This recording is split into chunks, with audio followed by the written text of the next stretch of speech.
واپس نہ جا وہاں کہ تیرے شہر میں منیر، واپس نہ جا وہاں کہ تیرے شہر میں منیر، جو جس جگہ پہ تھا وہ وہاں پر نہیں رہا۔ Good evening and welcome to the black hole. دوستو، آج کی نشست کتاب راول راج کی رونمائی اور اس پہ گفتگو پر مبنی ہے۔ یہ کتاب راول پنڈی اور اسلام آباد کی تاریخ، تہذیب اور اساطیر کا بڑی خوبی سے احاطہ کرتی ہے۔ مصنف ہیں سجاد اظہر صاحب، این ایکلیمڈ جرنلسٹ اینڈ پوئٹ، اور ہم ان کے بہت شکر گزار ہیں کہ وہ آج اس محفل میں شریک بھی ہیں۔ دیگر شرکائے گفتگو ان میں شامل ہیں حمید شاہد صاحب، ناولسٹ ہیں اور لٹریری کرٹک ہیں۔ اس کے علاوہ ہمارے ساتھ ہیں ظفر سید صاحب، آپ ناولسٹ ہیں، اس کے علاوہ آپ B B C, voice of America اور انڈیپینڈنٹ اردو سے وابستہ ہیں۔ اس کے علاوہ ہمارے ساتھ ہیں ڈاکٹر روش ندیم، آتھر، پوئٹ اور لٹریری کرٹک۔ آج کے سیشن کی نظامت کی ذمہ داری نبھائیں گی ڈاکٹر سنوبر الطاف، کائنات کے بیک یارڈ سے جو جدید نظموں کا مجموعہ ہے اس کی آتھر ہیں، شاعرہ ہیں اور ایجوکیٹر ہیں۔ راول راج جو ہے یہاں میرے بائیں جانب جو ہے رعایتی قیمت پر موجود ہے۔ آپ مصنف کے دستخط کے ساتھ اس کو حاصل کر سکتے ہیں سیشن کے بعد۔ اس سے پہلے کہ ہم اس تقریب کا باقاعدہ آغاز کریں، ہمیشہ کی طرح دو ہی درخواستیں۔ ایک تو یہ کہ کائنڈلی دیکھ لیں کہ میری طرح آپ لوگوں کے سیل فون بھی سائلنٹ موڈ میں ہے یا نہیں۔ دوم یہ کہ جب آپ گفتگو میں شریک ہونا چاہیں تو جسٹ ریز یور ہینڈ، اور مائکروفون اپنے ہاتھوں میں آنے کے بعد آپ اپنی بات کیجیے گا۔ ٹو دا پوائنٹ اور شارٹ رہیے گا تاکہ زیادہ سے زیادہ دوست جو ہیں وہ گفتگو میں شریک ہو سکیں۔ اس کے ساتھ ہی ہم اب آج کا سیشن شروع کرتے ہیں۔ آپ لوگوں کی آمد کا بہت شکریہ۔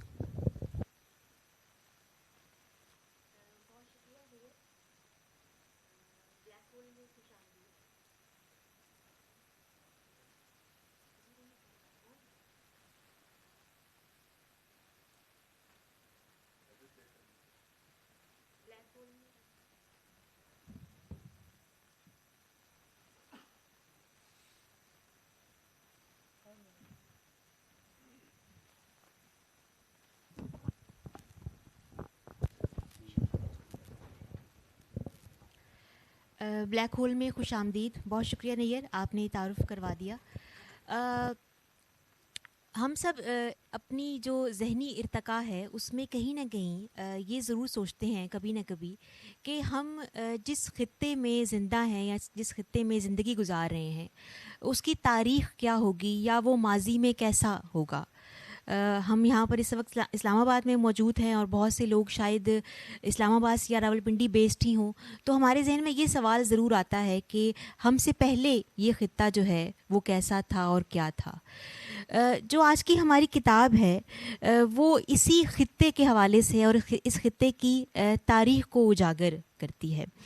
ایک تو وہ معلوم تاریخ ہے جو ہمارے سامنے ہے، جو ہم نے بہت سی دوسری کتابوں سے پڑھا ہے، اور کچھ اس سے تاریخ جو ہے اس سے بہت پہلے ہے جو شاید ہم بظاہر فی الحال دیکھ نہیں سکتے ہیں، لیکن بہت پیچھے کی تاریخ بھی جو ہے وہ بھی اس کتاب میں موجود ہے۔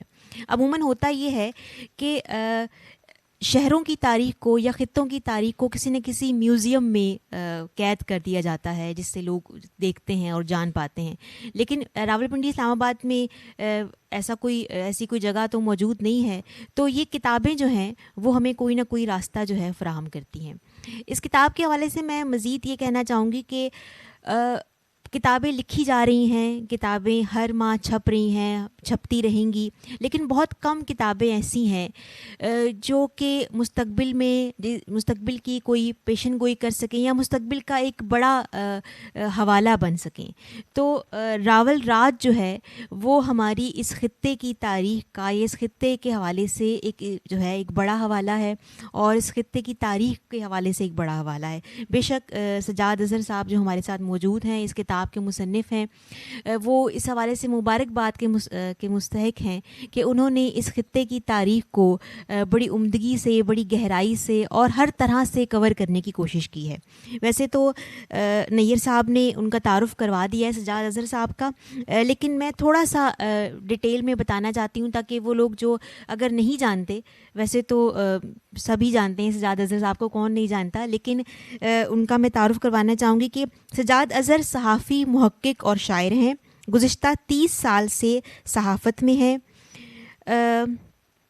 کئی اخبارات و جرائد کے ساتھ منسلک رہے ہیں، افغانستان اور لبنان کی جنگوں کو کور کیا، اقوام متحدہ کے ہیڈ کوارٹر نیو یارک اور اسٹیٹ ڈپارٹمنٹ میں 5 سال تک رپورٹنگ بھی کر چکے ہیں، علمی و فکری مجلے تجزیات کے بانی ایڈیٹر اور پاکستان کے پہلے ویڈیو میگزین پاکستان ساگا کے ایگزیکٹو پروڈیوسر رہے، کئی یادگار ڈاکومنٹریز بنائیں، پاک انسٹیٹیوٹ فار پیس اسٹڈیز کے ساتھ منسلک رہے جس کے دوران پاکستان میں شدت پسندی کے موضوع پر 4 کتابوں کو مرتب کیا، نیو یارک میں ممتاز امریکی تھنک ٹینک ایشیا سوسائٹی کے پاکستان ویژن 2020 پروگرام میں بطور مترجم کام کیا، پاکستانی میڈیا کے حوالے سے کئی ملکی اور عالمی اداروں کی رپورٹس کی تیاری میں شامل رہے، 2004 میں برطانیہ میں مقیم پاکستانیوں کی حیات و خدمات پر مشتمل ایک کتاب دو وطن لکھی، 2021 میں ان کی نثری نظموں کی کتاب لنڈی کوتل کی لالٹین شائع ہوئی، اسی سال انہیں ادارہ آگہی کی جانب سے جرنلسٹ آف دا ایئر کا ایوارڈ دیا گیا،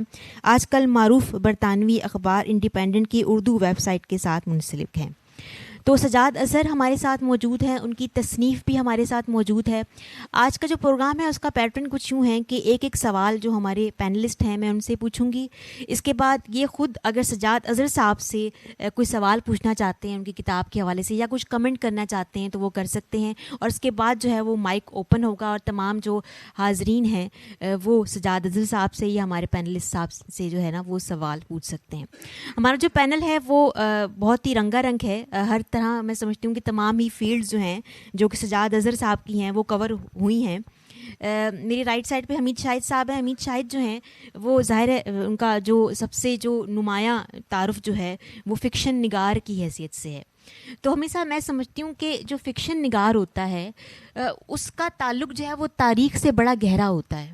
اس کی وجہ یہ ہے کہ وہ تاریخ کو بھی ایک فکشن کی طرح ہی دیکھ رہا ہوتا ہے اور اس کے مناظر، اس کے منظر ناموں میں زندگی گزار رہا ہوتا ہے۔ تو آپ نے جب سجاد اظہر صاحب کی کتاب پڑھی راول راج، تو ایک فکشن نگار کے طور پر آپ نے اس کی تاریخ کو، اس کے اساطیر کو کیسے دیکھا؟ بہت شکریہ جی۔ آپ نے کہا، یہ آواز تو آ رہی ہے نا جی؟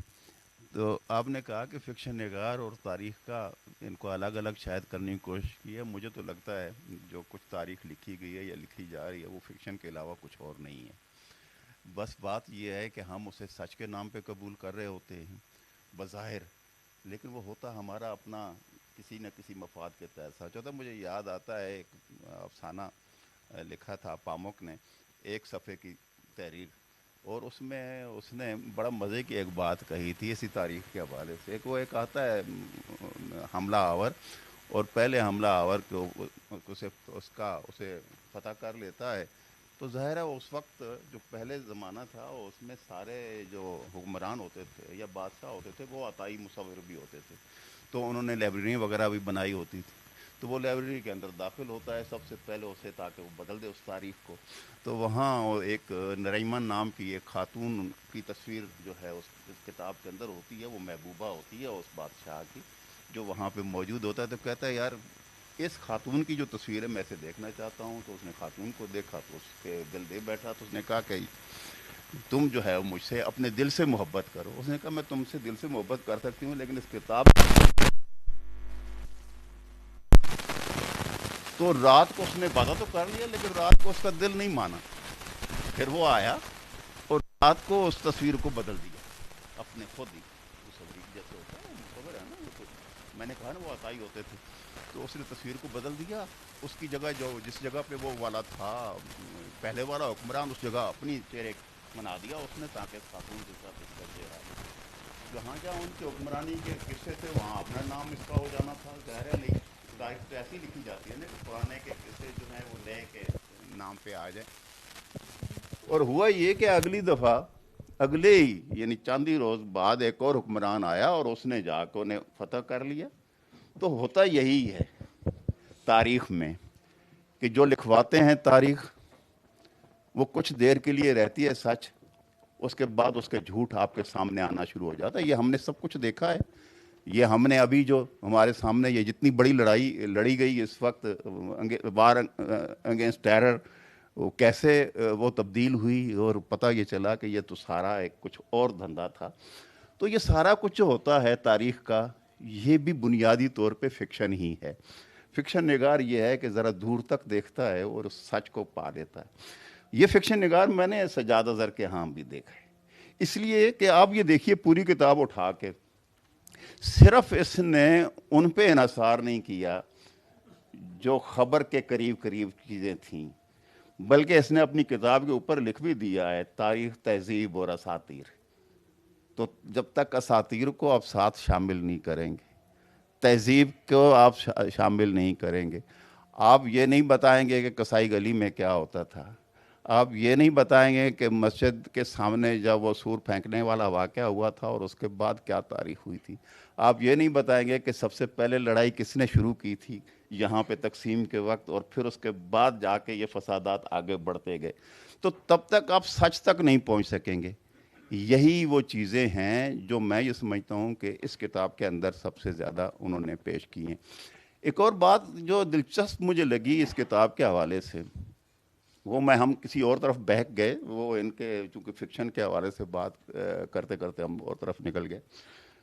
وہ یہ تھی کہ میں نے یہ دیکھا ہے کہ مثلا کراچی کے حوالے سے بہت اچھی آپ کو ڈاکومنٹس مل جاتے ہیں پڑھنے، شہر کو سمجھنے کے لیے بہت اچھی کتاب مل جاتی ہیں. آج باقاعدہ ایک پورا آپ کو سیٹ وہاں پہ مل جائے گا. لاہور کے بارے میں آپ دیکھیں گے آپ کو بہت اچھے ڈاکومنٹ مل جائیں گے پوری، اس میں آپ کو ادبی تاریخ بھی مل جائے گی، اس طرح تہذیب بھی مل جائے گی، ثقافت کے حوالے سے بھی بہت کچھ پڑھنے کو مل جائے گا. راولپنڈی اور اسلام آباد کے حوالے سے شاید ہمارے پاس اس طرح کا کوئی ڈاکومنٹ نہیں تھا، اور اگر تھے بھی تو وہ ہماری تسلی جو جسے کہتے ہیں تشویش جو ہونی چاہیے ہمیں دور تک دیکھنے کی، وہ نہیں ہو رہی تھی. یہ کتاب میرا خیال ہے اس طرف ہمارا ایک قدم ہے، اور میں یہ سمجھتا ہوں کہ شاید اس کو ابھی اور اس میں اضافے ہوں گے اور ہونے چاہیے، اور بہت ساری چیزیں ابھی ڈاکومنٹ ہونے والی ہیں. لیکن لطف یہ ہے کہ انہوں نے ان چیزوں کو دور تک گئے ہیں. یہ ایسا نہیں ہے کہ انہوں نے وہ کہ یہیں تک قائد اعظم صاحب یہاں تشریف لائے تھے اور انہوں نے یہاں سے مری سے آگے گزرتے ہوئے وہاں سے کھڑے ہو کے کہا تھا کہ یہاں اسلام آباد بننا چاہیے، تو وہاں سے انہوں نے اسلام آباد کی تاریخ نہیں شروع کی بلکہ پیچھے تک گئے ہیں. اسی طرح پنڈی میں بھی یہ دیکھیں راول تک گئے اور اس کی پوری تہذیب کو وہاں سے انہوں نے کھنگالا ہے، اور ان سارے رخوں سے بے بات کی ہے. اور ابھی میں یہ سمجھتا ہوں کہ جتنی تفصیل سے انہوں نے اس کتاب میں بات ہو سکتی ہے وہ انہوں نے کی ہے، اور پھر ان کا جو انداز تحریر ہے وہ بڑا مزے کا ہے. کہانی کی طرح آپ اسے پڑھتے ہیں اور آپ اسے پڑھتے چلے جاتے ہیں. ایسا نہیں ہے کہ آپ کو کہیں بوریت ہو محسوس ہو، چیزیں آپ کو خود بخود آپ کے اندر اترنی شروع ہو جاتی ہیں. تو اتنا اچھا اسلوب لکھنے کا، پھر محنت انہوں نے خوب کی ہے. ایسا نہیں ہے، بالعموم ہم نے دیکھا ہے کہ صحافی جو کوئی سٹوری بنانے کے لیے بہت تیزی میں ہوتا ہے، اسے سامنے کی چیزیں، چونکانے والی چیزیں چند ایک چاہیے ہوتی ہیں اور اسے وہ خبر بن جاتی ہے اور وہ نکلاتا ہے، یا اس کی جو سٹوری ہوتی ہے بس وہیں تک ہوتی ہے. لیکن انہوں نے پوری تحقیق کی ہے، اس پہ کئی کتابوں کا مطالعہ کیا، ان کے حوالہ جات اس کتاب کے اندر وہ موجود ہیں. تو میں یہ سمجھتا ہوں کہ یہ بہت اہم ڈاکومنٹ ہے. اگر پھر موقع بات ہوئی تو پھر اس کے فضل بات کریں. اچھا، اب ایک سوال جو ہے وہ کیونکہ مصنف موجود ہیں تو جو بار بار میرے ذہن میں آتا ہے اس کتاب کے حوالے سے، جیسے کہ میں نے سجاد اظہر صاحب کا تعارف پڑھا تو آپ نے بھی سنا ہوگا کہ ایک لمبا کریئر جو ہے وہ ایک صحافی کے طور پر ہے، جرنلسٹ کے طور پر ہے. تو ہم جیسا کہ جانتے ہیں کہ جو صحافی ہے اس کو خبر سے زیادہ لگاؤ ہوتا ہے، کوئی سنسنی پھیلا دینے والی خبر یا ایسی کوئی بات جو آپ کی معلومات میں اضافہ کرے. لیکن یہ جو کتاب ہے یہ آپ کی تحقیق ایک بڑی تحقیق اس میں موجود ہے. اب جو تحقیق ہوتی ہے اس میں ظاہر ہے آپ کو ایک پیشنس دکھانا پڑتا ہے, ایک ٹھہراؤ ہوتا ہے, ایک لمبا ایک کام ہوتا ہے. اس میں صحافی جیسی جلد بازی نہیں ہو سکتی یا خبر سنانے کی جلدی نہیں ہوتی. تو آپ نے یہ جو پروسیس ہے یہ تحقیق کا, اور وہ بھی ایک ایسی تحقیق جو بالکل دفن ہو چکی ہے, ختم ہو چکی ہے, آپ نے اس پروسیس کو, اس عمل کو کیسے دیکھا ہے یا کیسے برتا ہے؟ بہت شکریہ ڈاکٹر صنوبر الطاف. یہ کتاب میں یہ سمجھتا ہوں کہ لکھنے کا جو پہلا تھا آغاز اس کا ڈاکٹر ندیم عمر تارڑ صاحب جب NCA کے ڈائریکٹر تھے تو ان کے پاس حویلی سجان سنگھ آئی, تو انہوں نے مجھے ایک دفعہ بلایا NCA میں, اور میں ان دنوں تجزیات کا ایڈیٹر ہوتا تھا. تو انہوں نے کہا کہ آپ سجان سنگھ پہ کچھ لکھیں, میں چاہتا ہوں کہ سجان سنگھ کے بارے میں, اس حویلی جو ہے اس کے بارے میں لوگوں کو پتہ ہونا چاہیے. انہوں نے مجھے جو انفارمیشن تھی کچھ دی, کچھ ان کے رشتہ داروں کے حوالے سے جو ہے وہ رابطہ کرایا. پھر میں نے کچھ اور جو ہے وہ آن لائن جو ہے وہ بہت ساری چیزیں اب موجود ہوتی ہیں, ریسرچ کے لیے اویلیبل ہوتی ہیں, ان میں سے اس کے پروفائلز نکالے. تو میں نے ایک جو ہے وہ سٹوری لکھی سجان سنگھ پہ, اور وہ تجزیات میں چھپی. تو میں نے دیکھا کہ وہ ہمارا جو رسالہ ہے وہ اس کی ایک محدود ریڈرشپ ہوتی تھی اکیڈیمیا کے حوالے سے, لیکن اس کو اتنا زیادہ وہ لوگوں نے پسند کی کہ وہ سوشل میڈیا پہ بہت زیادہ جو ہے وہ چلی, اور اس کو کاپی پیسٹ کیا گیا. تو پھر مجھے یہ ہوا کہ یہ موضوع جو ہے نا لوگ اس کو دلچسپی سے پڑھتے ہیں. اور اس سے پہلے میں کو بتاؤں کہ ہمارے ایک دوست ہیں وہ فوت ہو گئے کراچی سے, وہ don.com کے لیے لکھا کرتے تھے. کیا نام تھا ان کا اپنا, سب وہ کراچی کی ہسٹری پہ لکھتے تھے, کراچی والا جن کی کتاب ہے, انتقال ہوا. میں نے اس میں لکھا بھی ہے دیباچے میں ان کا نام بھی, اپنا ان کا نام بنانا بڑا ضروری ہے کیونکہ وہ ایک بڑے جو ہے نا کمال انہوں نے کیا تھا کراچی پہ. بلوچ صاحب, کیا نام تھا ان کا, اختر بلوچ صاحب. اختر بلوچ صاحب کے جو آرٹیکل تھے کراچی کے حوالے سے don.com پہ, تو ایک دن میں نے don.com کے ایڈیٹر سے پوچھا تو انہوں نے کہا کہ سب سے زیادہ جو ہے وہ انہی کو پڑھا جاتا ہے. میں نے کہا جی میں خود جو ہے وہ جب ان کا ایک آرٹیکل پڑھا تو پھر میں ان کے سارے آرٹیکل پڑھے, تو کمال کی چیز ہے. تو لوگ اس میں دلچسپی رکھتے ہیں, یہ جو حالات حاضرہ میں جو کچھ ہو رہا ہے لوگ اس سے ہٹ کے دیکھنا چاہتے ہیں چیزیں, لیکن وہ میٹیریل بہت کم ہے, موجود کم ہے. تو پھر جو ہے وہ میں سمجھتا ہوں کہ اس کتاب کا جو تمام کریڈٹ ہے وہ زیف سید صاحب کو بھی جاتا ہے کہ انڈیپینڈنٹ اردو کے لیے یہ زیادہ لکھے گئے آرٹیکل, اور انہی کے جو ہے وہ ایما پہ لکھے گئے. تو وہ چیزیں جو ہیں وہ لوگوں کو پسند آتی گئیں, وہ ڈسکس بہت زیادہ ہوتی تھیں. تو میری بھی پھر جو ہے نا وہ جب لوگ دور دور سے مجھے فون کر کے ڈھونڈ کے پوچھتے ہیں تو مجھے ہوتا ہے کہ یار یہ اس کا مطلب خاصا انٹرسٹ ہے لوگوں کا. تو پھر میں بھی اس انٹرسٹ کی بنیاد پہ اس کو چیزوں کو کریتا گیا. اور اس کی ایک وجہ یہ بھی تھی کہ پنڈی اسلام آباد جو ہے اس کو ایک گریجن سٹی جو ہے وہ کہا جاتا تھا پنڈی کو, تو اس کی اہمیت اسی حوالے سے جو ہے وہ اس کی گرد گھومتی تھی. لیکن جس طرح کراچی کو یا لاہور کو جو ہے وہ پیش کیا گیا ایک بڑی تہذیب و تمدن کے گواروں کے طور پہ, اس کو پنڈی کو بالکل نظر انداز کیا گیا. اور اس کی وجہ یہ بھی تھی کہ کسی نے گزٹری کے علاوہ کوئی کام ہوا نہیں تھا.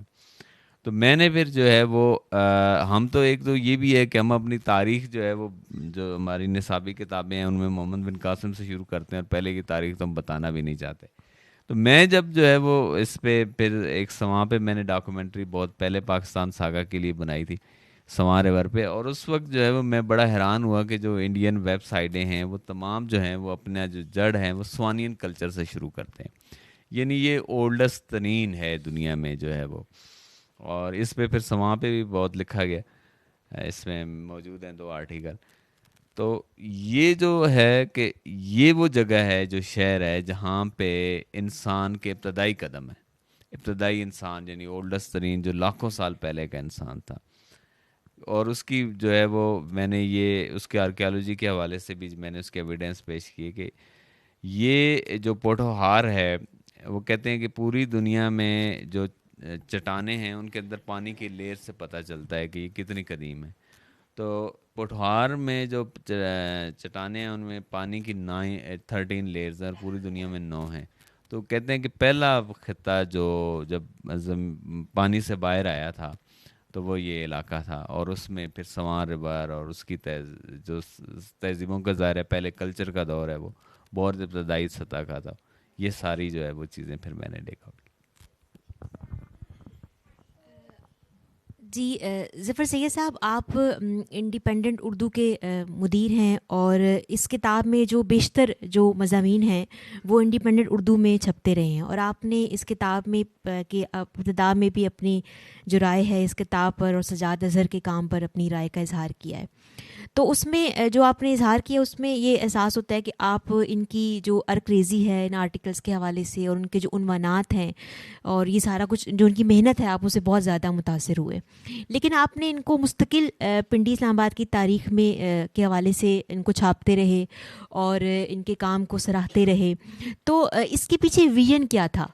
کیونکہ اس سے پہلے یا شاید میری اس میں نہ ہو کہ اس طرح کے آرٹیکل چھپے نہیں ہیں, تو آپ یہ جو سلسلہ وار آرٹیکل چھپتے رہے ان کے پیچھے کیا آپ کا ویژن کیا تھا اور کیا مقصد کیا تھا اور کیا آپ چاہتے تھے ان آرٹیکلس کے ذریعے سے؟ بہت شکریہ. اچھا, اس کا مقصد تو یہی تھا کہ کوئی بھی اخبار کا مدیر ہے یا کسی ویب سائٹ کا ایڈیٹر ہے تو اس کی سب سے بنیادی جو دلچسپی ہوتی ہے کہ سامعین کی تعداد جو ریڈرز ہیں تو اس میں اضافہ کیسے کیا جائے. تو آن لائن جو ہے اس کے ڈائنامکس تھوڑے سے مختلف ہوتے ہیں باقی جو میڈیا ہے اس سے. تو اس میں یہ ہوتا ہے کہ جیسے کہ آپ کو خبریں جو ہیں اکثر وہ آپ کو ٹی وی چینل سے ملتی ہیں, تو اس کے لیے آن لائن سورسز بہت زیادہ نہیں استعمال ہوتا کیونکہ 24 گھنٹے آپ کے سامنے ٹی وی چینل رہتے ہیں اور وہ آپ کو لمحہ بلمحہ جو خبر ہے, تازہ ترین خبر, بریکنگ نیوز ہر وقت ان کی چل رہی ہوتی ہے, وہ آپ کو بتاتے ہیں ملک میں چاہے جو بھی ہو رہا. لیکن جب آن لائن کی بات آتی ہے تو آن لائن میں لوگ چاہتے ہیں کہ تھوڑا سا ان کو پس منظر ملے, تھوڑا سا ان ڈیپتھ انالیسس ہو. تو جو کہ ٹی وی جو ہے 24 آور والا نیوز چینل جو ہے وہ آپ کو ان ڈیپتھ اس طرح سے پرسپیکٹیو آپ کو نہیں دے سکتا جو کہ آپ کو دیتا ہے جو کہ آپ کا آن لائن میڈیم ہے. بی بی سی والوں نے ایک ریسرچ کی تھی, تو ورلڈ وائڈ آپ کو پتہ ہے کہ ان کی 34 سروسز ہیں مختلف زبانوں میں. تو انہوں نے ڈیپ ڈائیو اس کو کہتے ہیں, وہ سارا انالیسس کر کے انہوں نے 6 مختلف جو ہیں کیٹیگریز وہ آرٹیکلس کی انہوں نے نکالی تھیں, اور انہوں نے یہ بتایا تھا کہ ابھی پیراڈائم شفٹ جو آیا ہے آن لائن میں اس میں یہ ہے کہ جو قاری ہے تو اس کو تقدم حاصل ہو گیا ہے. پہلے ایک زمانے میں مدیر ایک بڑے سنگھاسن پہ بیٹھا ہوتا تھا اور اس کی مرضی ہوتی تھی کہ وہ جو کچھ چھاپے جو کچھ لکھے, لیکن اب قاری ہے وہ اس لیے ہے کہ قاری کے پاس آپشنس ہیں, اس کے پاس لاکھوں دوسرے مطلب ویب سائٹس موجود ہیں, یوٹیوب ہے, ویڈیوز ہیں, سوشل میڈیا ہے, تو وہ اس کی فنگر ٹپس پہ ہر چیز ہے. تو اس لیے وہ ڈکٹیٹ کر رہا ہے کہ اس نے کیا پڑھنا ہے. تو وہ مدیر ہیں یا ادارے ہیں وہ بھی مجبور ہو جاتے ہیں کہ وہ پھر دیکھیں کہ لوگوں کو دلچسپی کس میں ہے. اچھا, ایک تو یہ ہے کہ آپ کو اس میں نمبر آف کلکس کتنے ملتے ہیں. دوسرا یہ ہے کہ آرٹیکلس میں انگیجمنٹ کتنی آتی ہے, یعنی اگر ایک آرٹیکل ہے تو اس کے اوپر ٹوٹل ٹائم کتنا لوگوں نے صرف کیا ہے, یہ بھی بڑا ہی اہم ہوتا ہے. یہ جو مختلف میٹرکس ہوتے ہیں اس میں یہ چیز بھی بہت اہم ہے کہ ایک آرٹیکل جو 10 سیکنڈ پڑھا گیا, دوسرا آرٹیکل جو 5 منٹ تک پڑھا گیا, تو دونوں میں پھر بڑا فرق ہوتا ہے کوانٹیٹیولی اور اس کے علاوہ کوالٹیٹیولی بھی. تو ان ڈیپتھ میں یہ ہے کہ آپ خبر سے تھوڑا سا آگے نکل کے دیکھتے ہیں. تو جو میں مطلب بی بی سی کی اسٹڈی کی بات کر رہا تھا, تو اس میں یہ ہے کہ لوگ یہ بھی چاہتے ہیں کہ ایسی خبریں ہوں جو ہمیں پرسپیکٹیو دیں. ایک تو یہ کہ جو اپ ڈیٹ کریں, آپ کو تازہ ترین صورتحال بتا دی بس ختم. لیکن ایسی بھی لوگوں کی خواہشات ہوتی ہیں کہ وہ خبر ان کو یا نیوز سٹوری جو ہے وہ ان کو انسپائر کرے یا ان کو انٹرٹین کرے یا ان کو پرسپیکٹیو دے. تو وہ چیزیں ہمارے باقی رپورٹرز ہیں, باقی دوسرے سورسز سے تو ہمیں چیزیں ملتی ہیں, لیکن جو آپ کو ایک براڈر خبر کا پرسپیکٹیو دینا, وہ پھر میں نے دیکھا کہ سجاد اظہر کے پاس اتنا ہے کہ جو باقی ہمارے لکھنے والے ان میں موجود نہیں تھا. مثلا میں آپ کو ایک مثال دے دوں کہ ایک زمانے میں ابھی پچھلے سال لال حویلی کا ایک معاملہ چلا تھا, اور وہ اس کا عدالت میں کیس بھی چلا تھا اور تمام میڈیا نے وہ خبر لال حویلی کے بارے میں کور کی تھی. تو اس پہ سجاد اظہر صاحب نے جو آرٹیکل لکھا تو وہ اس کو آپ اس کے اندر موجود ہے, وہ شامل ہے اس میں. تو اس میں وہ جتنی ان ڈیپتھ انہوں نے انالائز کیا وہ سارے ایشو کو, تو وہ بڑی اس پہ مطلب حیرت ہوتی ہے کہ کیسے انہوں نے جا کے سارے ریکارڈ اس کے, یہ پٹوار خانوں میں بھی گئے, انہوں نے وہاں پہ ڈی سی آفس میں بھی جا کے چیک کیا, انہوں نے سارا ریکارڈ نکالا.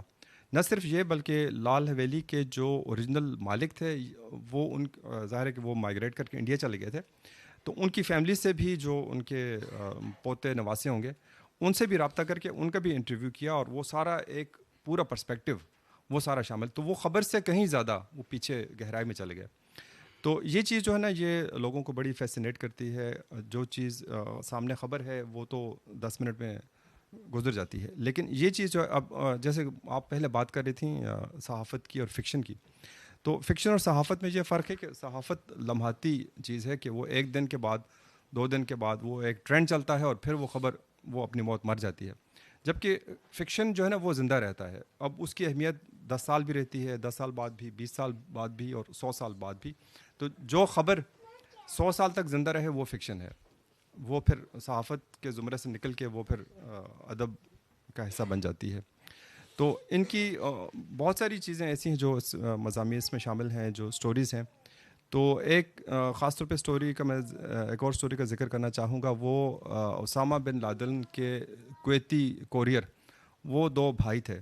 تو اس کے بارے میں انہوں نے اتنی تفصیلی رپورٹ کی تھی کہ ہماری ایک انڈیپینڈنٹ کی سروس انڈیپینڈنٹ عربیہ کے نام سے بھی ہے. تو انہوں نے مجھ سے رابطہ کیا کہ انہوں نے کہا کہ یہ کہاں سے, یہ کس نے لکھی ہے, کیسے لکھی ہے. تو وہ پھر انہوں نے عربی میں بھی ٹرانسلیٹ کروائی تھی. حالانکہ ان ظاہر ہے کہ اسامہ بن لادن کے بارے میں بہت کچھ لکھا گیا ہے, بے شمار کتابیں ہیں, فلمیں بنی ہیں, ڈاکیومنٹریز ہیں, لیکن ان سب سے الگ رہتے ہوئے انہوں نے وہ 2 بھائی ڈھونڈ نکالے جو ان کے کوریئر تھے, اور ان کا پوری سٹوری.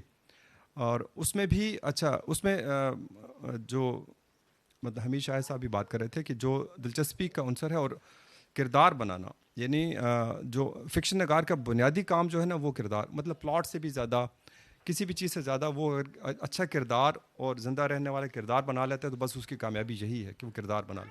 تو انہوں نے وہ اچھا اس میں خبر میں کردار نہیں بن پاتا, خبر میں سرسریت ہوتی ہے خبر میں, لیکن انہوں نے ان کو کردار بنا دیا, اور وہ پھر آپ کو یاد رہتے ہیں. کیونکہ آپ نے کوئی فلم دیکھی ہے بہت اچھی یا کوئی ناول پڑھا ہے تو 5 سال بعد 10 سال بعد آپ کو محسوس ہوتا ہے کہ آپ سٹوری بھول گئے ہیں, لیکن اگر اس کے اندر پاورفل کوئی کردار ہے وہ کردار آپ کے ساتھ رہتا ہے, وہ کردار آپ کو نہیں بھولتا. تو وہ ان کی اکثر دوسری جو سٹوریز آتی ہیں ان میں بھی یہ کردار بنانے میں کامیاب ہو جاتے ہیں. تو وہ میرے خیال سے ان کی بڑی مطلب کامیابی ہے. تو ایک اور سٹوری جو شکر پڑیاں کے بارے میں ہے, شکر پڑیاں بزرگوں کا ٹھکانہ جو اسلام آباد کو کھا گیا. تو اس میں ایک جو نوحہ ہے, ایک حالانکہ اسلام آباد ایک بڑا جدید شہر ہے اور بڑے فخر سے دنیا کے سامنے اس کو رکھتے ہیں اور کہتے ہیں دنیا کے خوبصورت ترین جو دارالحکومت ہیں اس میں شامل ہے, لیکن یہ اسلام آباد کس تہذیب کی بنیادوں پہ کھڑا کیا گیا, اس کھودیں تو نیچے سے کون سی ہڈیاں آپ کو ملیں گی. تو یہ ایک نوحہ ہے جو آپ کو ملے گا. اس کے اندر ایک حزنیہ پہلو سٹوری, جو ایک اخبار میں چھپنے والی خبر میں آپ کو یہ چیزیں نہیں ملتی, جو پوری انہوں نے ایک تہذیب جو مٹ گئی, جس کا نام و نشان ہی غائب ہو گیا, اس کے اوپر اسلام آباد کی عمارت کھڑی ہوئی ہے. تو وہ چیز جو ہے نا وہ پھر خبر سے اور اخبار سے وہ پھر آپ کو بالا تر کر دیتی ہے. اچھا ڈاکٹر روش صاحب, اس کتاب میں کچھ مضامین ایسے ہیں سجاد اظہر صاحب کے جو کہ ہزاروں سال قبل کی تاریخ پر مبنی ہیں. ہم یہ جانتے ہیں کہ آج کل ایک ٹرم ایسی ہے جو کہ ہمارے نوجوان میں اور اکیڈیمیا میں بڑی مشہور ہے, وہ ہے آئیڈینٹی کرائسس کے حوالے سے. لوگ کہتے ہیں کہ ہماری آئیڈینٹی کیا ہے, ہم کون ہیں, ہم کہاں آئے ہیں, کہاں سے آئے ہیں, کیا یہ ہیں, کیا وہ ہیں, کیا مسلمان ہیں, قومیت کے حوالے سے یہ سارا کچھ. تو یہ جو ہزاروں سال پہلے ایک مدفون شناخت کو انہوں نے دوبارہ سے زندہ کیا ہے یا سامنے لے کر آئے ہیں, کیا یہ ہمارے آئیڈینٹی کرائسس کے حوالے سے یا اس خطے کے رہنے والے لوگوں کے حوالے سے ان کو کوئی جواب دے سکتی ہے یا اس کے کوئی حل ہے اس میں؟ بہت شکریہ.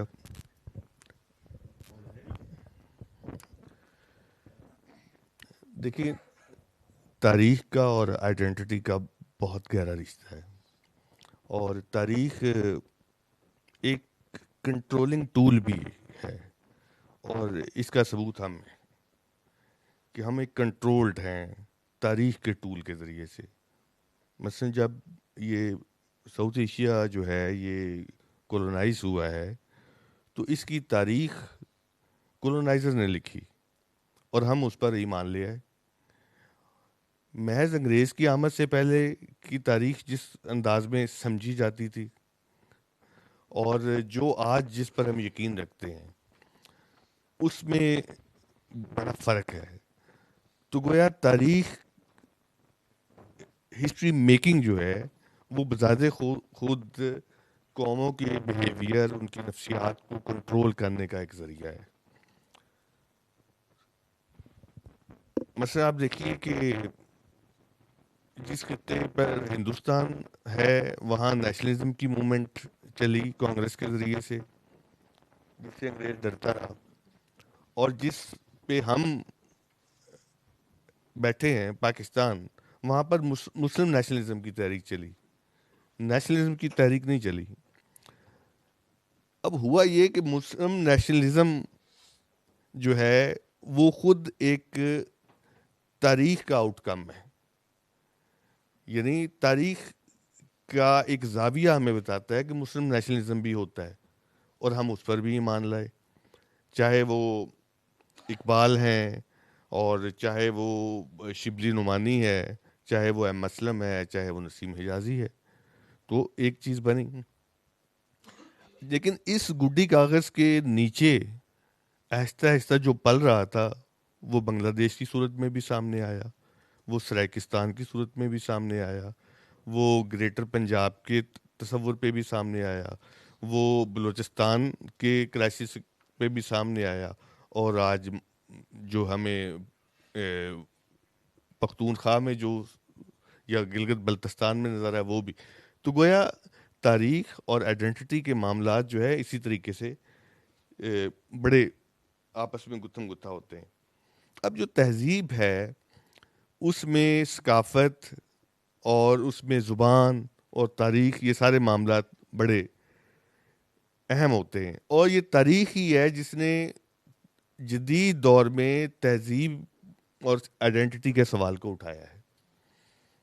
مثلا جب 1910 اور 20 کے راؤنڈ اباؤٹ میں جان مارشل نے یہاں کے آرکائیول جو دریافتیں کی ہیں تو ہماری تاریخ زیادہ پیچھے چلی گئی ہے. تو اسی نے تہذیب کا ایک نیا تصور ہمیں دیا، اور اسی پر تفاخر کے نئے معاملات جو ہے وہ پروان چڑھے. اب مسئلہ یہ ہے کہ ایک بڑی تہذیب جس کو پاک و ہند کی تہذیب کہا جائے یا انڈس کی تہذیب کہا جائے، اس کے اندر جو چھوٹی چھوٹی نیشنلزم کی تحریکیں جو چلی، قومیتی کی تحریکیں، وہ ایک نئے کرائسس کی صورت میں سامنے آ رہی ہے، نئی چیزوں کی صورت میں. مثلا ابھی میں نے اس کی لسٹ دہرائی ہے.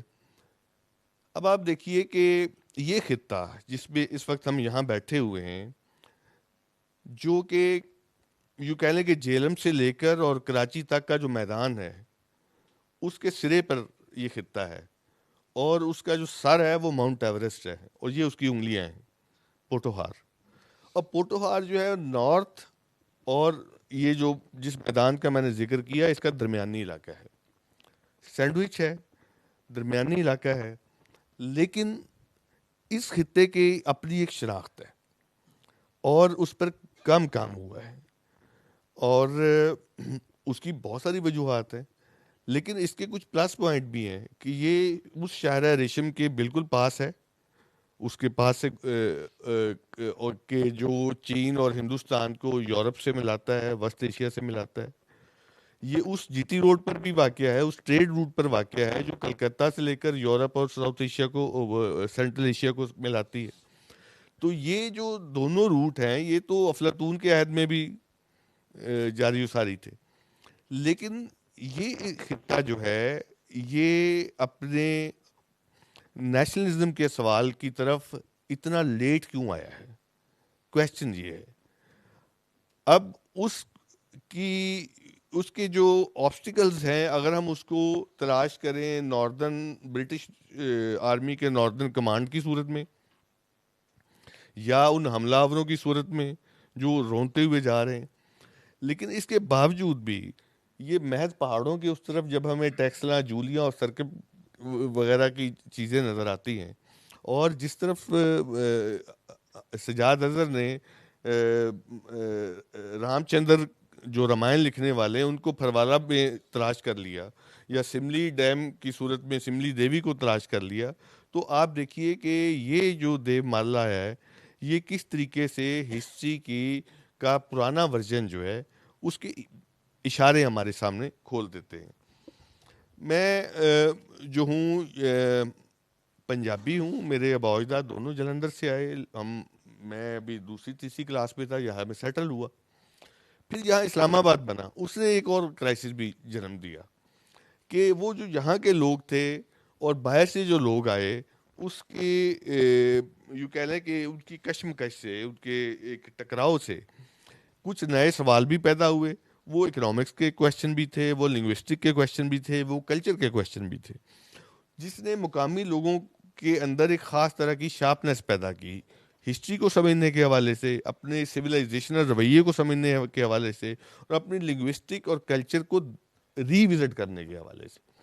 اچھا یہ ٹھیک ہے کہ میں بھی یہاں پر آ کے سیٹل ہوا، لیکن میں اب اس خطے سے وابستہ ہوں، میں یہ سمجھتا ہوں، اور میرے لیے یہ سوال ہمیشہ یہ تنگ کرتا رہا کہ یہ میرا علاقہ ہے اور میں یہاں کی زبان، یہاں کی کلچر کے ساتھ ایسوسیٹڈ ہوں، یہ میری پہچان ہے۔ لیکن اسلام آباد کی ایک طویل آبادی ایسی بھی تھی جو جہاں پر آئی ہے، کچھ عرصہ نوکریاں شوکریاں کی ہیں، اور فائلوں پر بنا یہ اسلام آباد شہر جو ہے وہ اسی لیے عید پہ بھی خالی ہو جاتا ہے، وہ 14 اگست کو بھی خالی ہو جاتا ہے، لیکن ان کی اگلی نسل اس کو کسی اور طریقے سے دیکھ رہی ہے جو یہاں پر سیٹل ہو گئی۔ تو پوٹوہاری لوگوں کا اور باہر سے آئے لوگوں کے درمیان جو نیا رابطہ نئی نسل کا بن رہا ہے، وہ اس کو ایک نئے انداز میں چیزوں کو دیکھ رہا ہے۔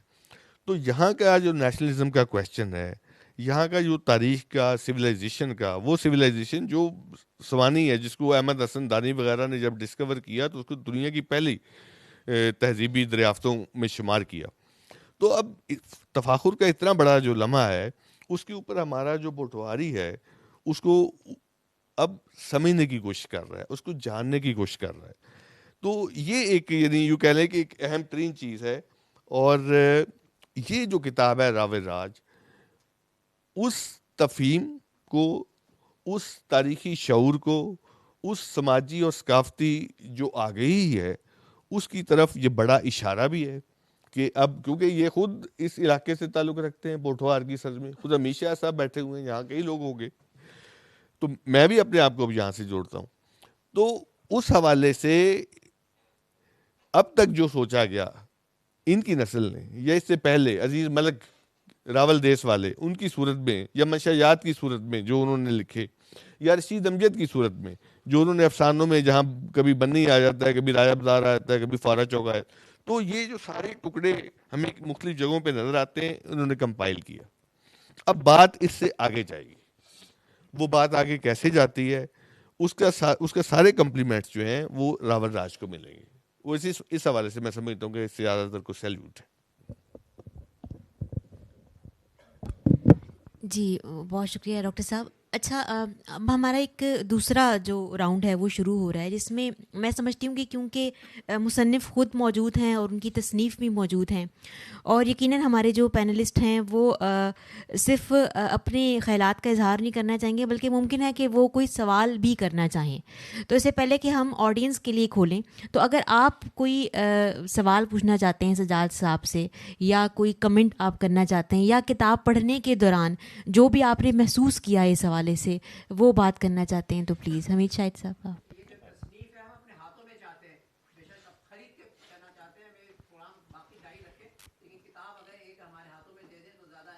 جی یہ کتاب جو ہے یہ ہمارے بائیں طرف جو ہے وہ خصوصی ڈسکاؤنٹ پر موجود ہے، تو آپ پلیز رعایتی قیمت پر جو ہے وہ حاصل کر سکتے ہیں۔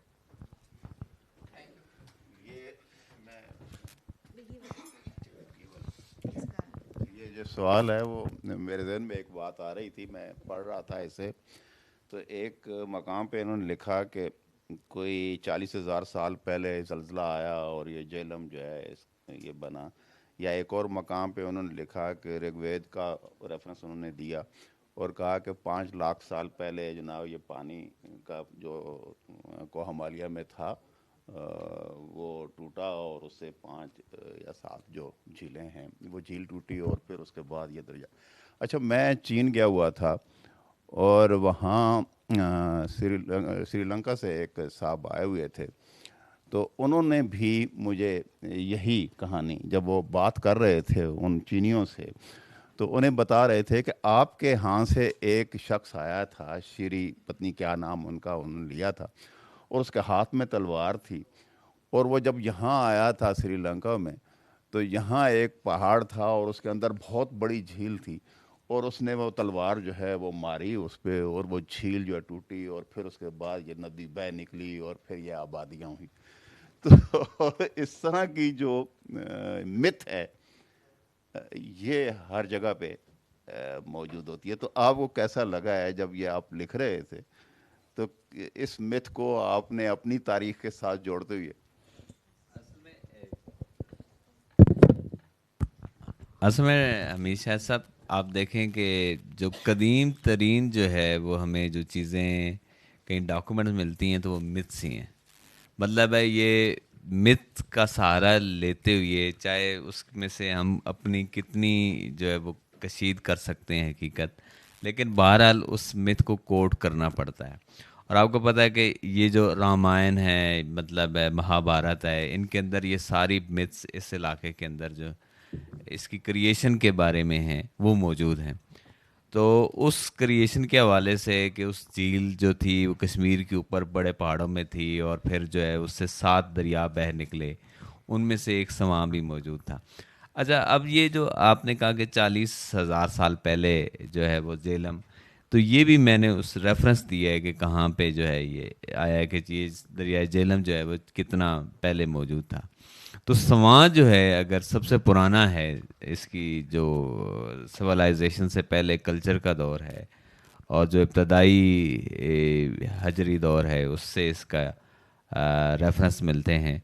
تو پھر یہ ہے کہ پھر ہمیں یہ دیکھنا پڑے گا کہ یہ سواں جو آج ایک چھوٹے سے نالے کی صورت میں جو بہت ہم نے ہاؤسنگ سوسائٹیز نے, گورنمنٹ کے اداروں نے اپنی کوتاہیوں سے اس کو ایک گندے اور بدبودار نالے کی صورت میں, کہ یہ اپنے وقت کا پھر یہ ایک بڑا دریا ہونا چاہیے.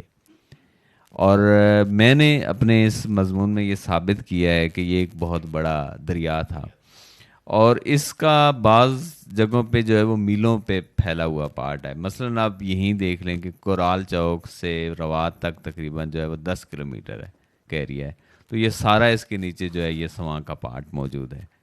اور اتنا بڑا پارٹ جو ہے وہ کسی بڑے دریا کا ہی ہو سکتا ہے. پھر میں یہ دیکھنا چاہتا تھا کہ اگر جہلم جو ہے سے پہلے سواں میں موجود تھا تو پھر یہ جو اس کا مطلب ہے کہ یہ جو ہمالیہ کا پانی جو جہلم کا آتا ہے, اس کا مطلب ہے کہ یہ پہلے سواں میں گرتا ہوگا, اور اگر گرتا ہوگا تو کہاں سے گرتا ہوگا.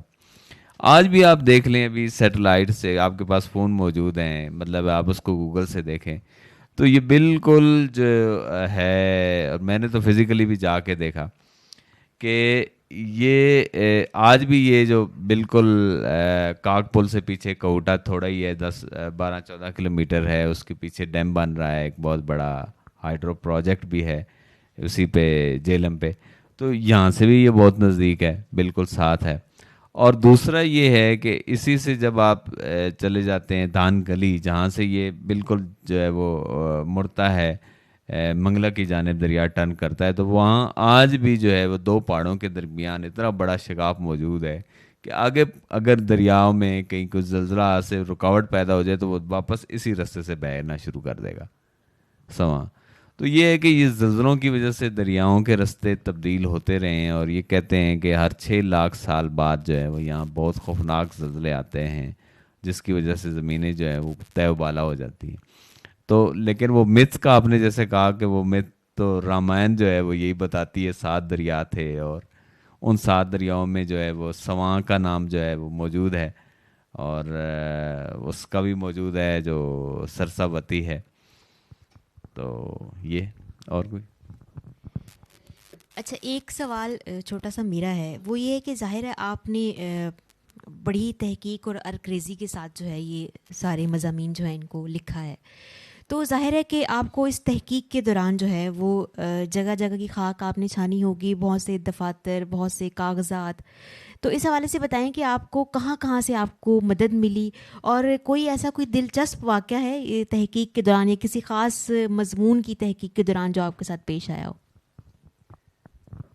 اصل میں دلچسپ تو واقعات بہت زیادہ ہیں. ایک بات یہ ہے کہ ہم اکثر یہ لوگ سوچتے ہیں کہ یہ جو بیوروکریٹس ہوتے ہیں، ہمارے یہاں دوست بھی بیٹھے ہیں کہ یہ بڑے پڑھے لکھے ہوتے ہیں، اور میں یہ سمجھتا ہوں کہ جس طرح ہماری ایکڈیمیا کے لوگ جس دن وہ پروفیسر بنتے ہیں، ان کی اپائنٹمنٹ ہوتی ہے، اس دن وہ کتاب چھوڑ دیتے ہیں اور بچے پالنا شروع کر دیتے ہیں، اسی طرح بیوروکریٹس بھی جس دن وہ پاس ہو جاتا ہے اس کے بعد وہ کتاب کو ہاتھ نہیں لگاتا اور وہ نہ لگانا چاہتا ہے. تو کتاب کی امپورٹنس جو ہے نا، جب آپ سرکاری اداروں میں جاتے ہیں اور ان سے ریکارڈ لیتے ہیں اور کہتے ہیں جی میں کوئی لکھنے والا بندہ ہوں، تو وہ بھی جو بیوروکریٹس پڑھے لکھے ہیں وہ بھی آپ کو جس ساتھ کو اچھا سلوک نہیں کرتے. حالانکہ انہیں پتہ ہوتا ہے کہ وہ جرنلسٹ ہے، ایک انٹرنیشنل ادارے میں کام کرتا ہے، کوئی تعاون نہیں کرتے، اور آگے کا جو ان کا سٹاف ہوتا ہے وہ تو بالکل ہی. مطلب میں کہتا ہوں کہ یہ جو لال حویلی کا مضمون تھا، میں کوئی 6-8 مہینے اس کے پیچھے جو ہے وہ دوڑتا رہا مختلف، تو مجھے وہ ریکارڈ نہیں ملتا تھا. وہ مطلب ہے کہ مجھے ڈی سی صاحب نے آرڈر کیا کہ جناب اس کو ریکارڈ دیں، وہ پھر بھی نیچے والے نہیں دیتے تھے. وہ نہیں ہے جی، جل گئے جی، فلاں ہو گیا جی، یہ ہو گیا وہ گیا. تو میں ایک دن ان کے پاس چلا گیا، میں نے کہا جی میں کچھ 4 دفعہ ان کے پاس آ چکا ہوں، کبھی ہوتے نہیں ہیں، کبھی کہتے ہیں کل آئیں، کبھی میں یہ کروں گا وہ کروں گا، تو ٹال رہے ہیں. ڈی سی صاحب نے اس کو بلایا، بھائی آپ ان کو ریکارڈ کیوں نہیں دیتے؟ تو انہوں نے کہا جی آپ نے ہم سے حلف لیا ہوا ہے کہ ریکارڈ کسی کو نہیں دینا. تو اب وہ نا ڈی سی صاحب کہتے ہیں بھائی میں نے جب آپ کو خود آرڈر کیا تو اس کا مطلب ہے کہ آپ کا حلف نہیں ٹوٹے گا آپ ان کو ریکارڈ دیں. لیکن اس کے باوجود بھی یہاں آپ کو پتہ ہے کہ ریکارڈ جو بعض چیزیں وہ بڑی، ہر چیز جو ہے وہ اس ہر شہر کے اندر 2 شہر ہیں. آپ کو پتہ ہے ایک کنٹونمنٹس کا ہے جہاں پہ الگ رولز ہیں، ان کنٹونمنٹس کے اندر جو ہے وہ الگ رولز ہیں، اور جو سٹی ایریاز ہیں اس کے اندر الگ قوانین ہیں. اچھا، وہ جو کنٹونمنٹ کے لوگ ہیں وہ کچھ سینما کے بارے میں بھی آپ جا کے ان سے پوچھیں نا، تو وہ اسے بھی جو ہے وہ نیشنل سیکیورٹی کا ایشو سمجھ کے آپ کے ساتھ ٹریٹ کرتے ہیں کہ یہ کوئی بڑا حساس مسئلہ ہے. تو یہ جو ہے نا یہ ایک جو مسئلہ ہے، اور مسئلہ پتہ ہے کیا ہے، وہ کہتے ہیں اگر اس نے کچھ لکھ دیا، کچھ چیز ہو گئی تو ہماری نوکری چلی جائے گی. وہ کہیں گے اس کو ملا کون تھا، اس ریکارڈ کس نے دیا تھا. تو یہ ایک بڑا مسائل ہیں، تو یہ پیش آتے رہتے ہیں ایسے واقعات. اچھا، میرا کوئی لمبا چوڑا سوال تو نہیں، لیکن میرا خیال ہے کہ آپ کا تعلق پوٹھوہار سے نہیں ہے، شاید یہ کو بتائیں گے؟ نہیں، میں پوٹھوہار سے ہی ہوں، اور اٹک ڈسٹرکٹ میں پنڈی گیپ تحصیل، یہاں سے میرے خیال میں کوئی 60-65 کلومیٹر دوری ہے. تو پوٹھوہار کا ہی علاقہ ہے. لیکن وہ جو ہوتی ہے نا کہ ایک آئیڈینٹی کرائسس کی جس طرح آپ نے بات کی تھی، کیونکہ ہم جب آپ نصاب پڑھتے ہیں اور امتحان پاس کرنے کے لیے کتابیں پڑھ رہے ہوتے ہیں، تو وہ آپ کی آئیڈینٹی صرف جو ہے نا وہ عرب سویلائزیشن سے آپ کو لنک کر دیا جاتا ہے. تو یہ بہت بعد میں یہ جو شعور کی منازل کے اندر آپ کو کہیں پتہ چلتا ہے جی کہ آپ کی آئیڈینٹی تو کچھ اور ہے. تو پھر اس کی تلاش میں جب آپ نکلتے ہیں تو یہ ساری چیزیں، وہ اصل میں آپ اٹک کے ہیں اور میاں والا کے ہیں، اور میاں والا جو ہے تھوڑا سا پٹوار سے اس لیے الگ ہو جاتا ہے کہ یہ جو ایریا ہے اس میں آپ دیکھیں جو زبان بولی جاتی ہے وہ گھیبی ہے، وہ پٹواری نہیں ہے. اور اوپر آپ اٹک کی طرف جائیں گے تو وہ چھاچھی بول رہے ہوتے ہیں. ٹھیک ہے، اس لیے آپ ایک تو دیکھیں کہ تھوڑا سا مختلف ہے. سواں ویلی کی جو کلچر ہے بالکل آپ اس کے ساتھ سواں کے ساتھ چلتے ہیں. یہ جو سواں یہاں سے نکل رہا ہے، جو میرا گاؤں ہے وہ اس سے بھی پنڈی گیپ سے بھی پرے چکی ہے، اس کے پرلی طرف سے یہ سام کی طرف بل کھاتا ہوا سواں وہاں سے نکلتا ہے اور سندھ میں جا کے وہاں گرتا ہے. تو ظاہر ہے آپ ہمیشہ سب وہ فروخ یار صاحب یہاں بیٹھے ہوئی ہیں جنہوں نے بڑا دباچہ لکھا اور بڑے پڑھے لکھے آدمی ہیں. میں یہ سمجھتا ہوں کہ بہت یہ عمدہ جو مضمون جو لکھا ہے اس میں میرا خیال ہے وہ بھی پڑھا جانا چاہیے. اور وہ اتنی تفصیل سے انہوں نے اور بہت اہم معلومات اس میں انہوں نے دی ہیں، اس سے بھی اس کتاب کی قدر و قیمت جو ہے وہ بڑھ جاتی ہے. میرا خیال ہے کہ یہ ضرور آپ پڑھیے اسے. اچھا، میرا خیال میں حمید صاحب سجاد صاحب نے جتنی تحقیق کی ہے پوٹھوہار پر اور سوا پر، اب ان کو یہ حق ہمیں دے دینا چاہیے کہ وہ کلیم کریں کہ ان کا تعلق جو ہے وہ پوٹھوہار سے ہے، اور اس پہ کوئی دو رائے نہیں ہونی چاہیے. آپ ہاں بالکل. ڈاکٹر صاحب آپ کوئی بات کریں. دیکھیے جو ہم تاریخ میں آگے بڑھ رہے ہیں نا، مستقبل کی لیکوڈ ہسٹری کی طرف جا رہے ہیں، تو ہو یہ رہا ہے کہ عام جو لہجے تھے وہ بھی زبانوں میں کے کلیم کے طور پر آ رہے ہیں. یہ سرائکی جو محض 60 کی دہائی سے پہلے تک تو یہ پنجابی کا لہجہ تھا، آج ایک تحریک ہے اور ایک پوری وہ ہے. اسی طرح آپ دیکھ لیجیے ہند کو والا مسئلہ. اچھا کوئی پتہ نہیں اور 10-15 سال کے بعد یہ پوٹھواری جو ہے یہ اب کتنا بڑا جناب جی ایک لنگوسٹک کرائسس کے طور پہ سامنے آئے. تو جس طریقے سے چھاچھی اور یہ بات کر رہے ہیں نا، آپ نے اس کو مستقبل کی طرف نہیں دیکھنا ہوتا، نیشنلٹی کے کرائسس کو یا اس کے مسئلے کو، آپ نے اس کو ہسٹری کی طرف لے کے جانا ہوتا ہے، ماضی کی طرف. تو وہاں پر اس کے جو ڈانڈے ہیں وہاں آپ کو ملیں گے. تو اس لیے آگے تو اس کی تقسیم ہوتی رہتی ہے، چلتی رہتی ہے. چاہتا ہوں کہ چونکہ پوٹھوہار کا جو زیادہ جو حکومت رہی ہے 750 سال تک وہ گکھڑوں کی رہی ہے، اور گکھڑوں کے سکوں پہ یہ لکھا جاتا تھا درمیان اٹک و جیلم. ٹھیک ہے، تو یہ سارا جو ہے وہ پوٹھوہار، ادھر کوستان نمک تک ان کا ایریا تھا. دوسری یہ کہ یہ ساری جو ہمارا جو علاقہ ہے پنڈگیب، سیل نالہ ہے یا ہرو ہے، یہ ساری ٹریبیوٹریز جو ہیں وہ آگے سواں کے اندر جا کے جو ہے اور انڈس کے اندر جا کے ملتی ہیں. تو ایک جو ہے پوٹھوہار جو ہے وہ اس کو مطلب آج ایڈمنسٹریٹیولی بھی اس کو انہیں 4 پنڈی ڈویژن کو ہی جو ہے وہ سمجھا جاتا ہے. اور اس میں اگر ہم یہ میرپور کو بھی شامل کر لیں تو وہ بھی جو ہے، اور ڈڈیال تک، کیوں گکھڑوں کے وہ بھی حکومت جب رہی ہے تو وہ بھی جغرافیہ وہاں تک رہا ہے گکھڑوں کا. اچھا ایک میں سوال آپ سے ضرور کرنا چاہوں گا کہ یہ جو علاقہ ہے جس کے اوپر انوار فطرت کی ایک نظم بھی ہے نالہ لئی کے اوپر بڑی خوبصورت، کہ یہاں پر ہندو اشران کیا کرتے تھے اور اس کے کنارے پر مندر تھے اور سارا کچھ تھا، اور اس کا نیلے رنگ کا پانی نالہ لئی میں گزرتا تھا، لوگ مچھلیاں پکڑتے تھے. تو اس کا جو ماضی ہے وہ تو بڑا اس میں مذاہب کی سطح پر ایک ورائٹی ہے، اور اس میں خاص طرح کی ہم مانگی ہے، اور ایسے لوگ ہیں شلندر سے لے کر جو ہے تروک چند محروم تک، اور اسی طریقے سے آپ نے کئیوں کا ذکر اس کے اندر بھی کیا ہوا ہے. لیکن بعد میں فسادات کی ایک ایسی آگ جہاں سے پھوٹی جس نے پورے ساؤتھ ایشیا کو ہلا کے رکھ دیا، اور اس کے نتیجے میں یہاں پر جو رویہ مذہبی ابھرا اور مسلمانوں کا ایک خاص رویہ جو سامنے آیا، تو آپ اس کو کیسے دیکھتے ہیں کہ ان سب جو غیر مسلم تھے ان کا کیا اور کتنا رول ہے یہ پنڈی کی جو تہذیب ہے اور ثقافت ہے اس کو ڈیولپ کرنے میں؟ جی شکیل چودھری صاحب یہاں بیٹھے ہوئے ہیں، ان کا بھی بڑا اس سلسلے میں کام ہے. پنڈی بنیادی طور پہ جو ہے وہ غیر مسلموں کا شہر تھا، کیونکہ 57% آبادی 47 تک جو ہے وہ ان کی تھی، ہندوؤں اور سکھوں کی تھی، اور مسلمان جو ہے وہ اقلیت میں تھے. اور دوسری یہ کہ کسی بھی شہر کے اندر اکثریت اور اقلیت سے زیادہ اہم یہ ہوتا ہے کہ مؤثر کون زیادہ ہیں. تو اس حوالے سے اگر ہم مؤثر دیکھیں تو وہ 90% رول جو تھا وہ غیر مسلموں کا تھا اس شہر میں، کیونکہ مسلمان جو تھے ان کے کوئی بڑے کاروبار نہیں تھے، 2-4 فیملیوں کے علاوہ کوئی اتنے متحرک وہ نہیں تھے. لیکن اس شہر کے اندر جو مذہبی ہم آہنگی اور سماجی جو ہم آہنگی ہے وہ موجود رہی ہے.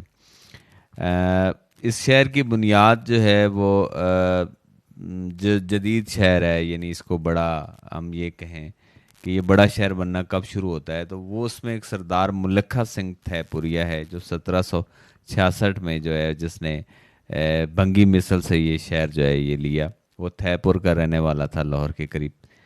تو اسی کی پھر یہ آگے جو اولاد ہے یہ سجان سنگھ وغیرہ اسی سے ہیں. یہ جو بدھا سنگھ ہے یہ اپنا یہ جو D12 کے پاس جو غاریں ہیں یہ جہاں اس کا باغ ہے بدھا کا, یہ بھی وہی فیملی ہے. اور یہ وہی فیملی ہے جس کی جو پاکستان بننے تک جو ہے یہ کٹاریاں جو گاؤں جہاں ہماری پارلیمنٹ اور پریزیڈنٹ ہاؤس ہے یہاں سے لے کے مصریور تک جہاں کا وہ نئے ایئرپورٹ تک کا علاقہ ہے یہ سارا اسی فیملی کا تھا. تو جاگیردار بھی غیر مسلم تھے, اس بزنس مین بھی غیر مسلم تھے. تو لیکن یہ ہے کہ کوئی بڑا جھگڑا ہوا نہیں تھا ان کے درمیان. اور وہ بڑا جھگڑا جو ہے اس کی وجہ جو بنتی ہے وہ جب انگریز یہاں پہ آتے ہیں اور اینگلو افغان وار لڑی جاتی ہیں اور پھر افغان بادشاہ یہاں پہ ریفیوز ہوتے ہیں اور پھر ایک وہ کہتے ہیں جی کہ اس شہر کے اندر ایک بڑی مسجد ہونی چاہیے, کیونکہ اس شہر میں تقسیم تک جو ہے وہ 50 سے اوپر مندر تھے, 50 کے قریب, اور مسجدیں جو ہیں وہ 5-6 سے زیادہ نہیں تھی. تو جو بڑی مسجد جو ہے وہ جب یہ بنائی گئی 1898 میں اس کی بنیاد رکھی گئی جامع مسجد کی, تو اس وقت یہ تھا کہ سکھوں کا گردوارہ پیچھے موجود تھا اس مسجد کے, اور سجان سنگھ گردوارہ. تو وہ سکھ جو ہے وہ کہتے تھے کہ یہ مسجد جو ہے اتنے ہمارے قریب نہ بنائیں, بعد میں کوئی تنازع نہ ہو جائے ہمارا. تو وہ مسلمان کہتے تھے نہیں, پہلے کبھی کوئی تنازع ہوا نہیں ہے تو پھر کیا ہوگا. تو اس میں پھر جو ہے وہ پیر میر علی شاہ صاحب اس وقت موجود تھے, انہوں نے آ کے جو ہے وہ ہندو اور سکھوں کو راضی کیا کہ یہاں میں مسجد جو ہے وہ بنانے دیں, کوئی مسئلہ نہیں ہوگا. اور وہ واقعی کوئی مسئلہ رہا نہیں, 1926 تک نہیں رہا. لیکن پھر اس مسئلے کے پیچھے بھی جو فسادات 26 کی ہوئی ہے جامع مسجد میں کے سامنے مسلمانوں, ہندوؤں اور سکھوں کے, تو اس کی بڑی وجہ بھی جو ہے وہ افغان جنگیں تھیں. اور اس میں ایک پہلی جنگ عظیم جب شروع ہوئی تو ایک مانسیرا سے تعلق رکھنے والے, ہری پور سے بلکہ ایک مولوی تھے, انہوں نے جو ہے وہ ایک فتویٰ دے دیا جی کہ انگریزوں کی طرف سے لڑنا حرام ہے. تو اس کو بعد میں قید و بند اور رکھا گیا اور کالا پانی بھیجا گیا. لیکن بعد میں جب اس کو صوبہ بدر کیا گیا تو وہ پنڈی آ گئے. تو پنڈی میں آ کے جب وہ جو ہے, اب یہ ایک کوشچن ہے کہ اگر وہ ہری پور سے میں نہیں رہ سکتے تو پنڈی جہاں پہ اس وقت بھی سب سے بڑا کنٹونمنٹ ہے, ہندوستان کی سب سے بڑی چھاونی ہے, جہاں سے جو ہے جتنی بڑی وہ اپنی اسٹریٹجک وار لڑ رہے ہیں تو وہاں اسے رہنے دیتے ہیں. اور یہاں پہ آ کے جو ہے وہ پھر جو ہے وہ ہیٹ سپیچ اور دوسری چیزیں جس کا ذکر جو ہے وہ عزیز ملک کتاب راول راج میں بڑا ملتا ہے کہ وہ کیسے تھے کہ وہ رمضان میں, اب یہ شہر جس میں مسلمان جو ہے اقلیت میں ہیں, تو اس شہر میں وہ نہیں چاہتے تھے کہ رمضان کے اندر کوئی ہندو سکھوں کی بھی کھانے پینے کی دکانیں جو ہیں وہ چلیں, ہوٹل چلیں. تو اس میں جاتے تھے گھوڑے پہ اور ان کے برتن دیگیں شنگیں سب الٹ پلٹ دیتے تھے. تو وہ پھر 1926 کے فسادات کا باعث بنے. پھر مسجد شہید گنج کا واقعہ ہوا, تب بھی جو ہے وہ لاہور انہیں بلایا گیا کہ جی آپ کے پاس تو بڑا تجربہ ہے پنڈی کا. لیکن اور پھر یہ ہے کہ قائد اعظم نے بھی جب پنڈی جتنی مرتبہ آتے تھے تو وہ ان سے ملتے تھے. 2 مرتبہ جب آئے تو وہ ان سے ملے اور ان کو جو ہے وہ مسلم لیگ میں شامل کروایا. اور تو یہ پنڈی کے اندر جو میں یہ سمجھتا ہوں کہ ایک تو وہ مولوی صاحب کی وجہ سے فضا خراب تھی, اور دوسری یہ کہ یہ جو تحریک خلافت اور اس دوران یہ سارا ایک ماحول بن گیا تھا نا, تو وہ ایک مسلمانوں نے ایک جو الگ اپنی آئیڈینٹی خلافت عثمانیہ سے اخذ کی. مسلم لیگ کا جھنڈا جو ہے وہ خلافت عثمانیہ کے اس لوگوں سے لیا گیا تھا, اور آج پاکستان کا جھنڈا بھی وہی ہے. تو یہ ایک جو مسلم لیگ کی اور یہ جو الگ قومیت کی بنیادیں میں سمجھتا ہوں یہ کہیں خلافت عثمانیہ کے اندر موجود ہیں اور اس تحریک کے اندر موجود ہیں, اور ہمارے تاریخ دان اس کو انہوں نے اس طرح جو ہے اس کو اہمیت نہیں دی. تو یہ ایک وجہ ہے. جی اب ہم یہ اوپن کر دیتے ہیں اور ہمارے جو حاضرین ہیں بس جو ہاتھ اٹھا رہے ہیں ان کو مائک دے دیں اور تاکہ وہ سوال پوچھ سکیں. آپ سجاد صاحب سے بھی سوال پوچھ سکتے ہیں, ہمارے پینلسٹ جو ہیں ان سے بھی سوال پوچھ سکتے ہیں. تو پلیز ان کو مائک دیجیے.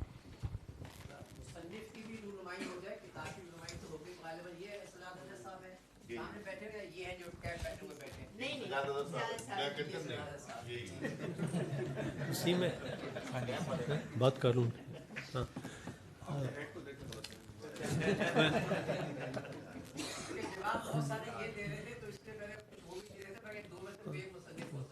ویل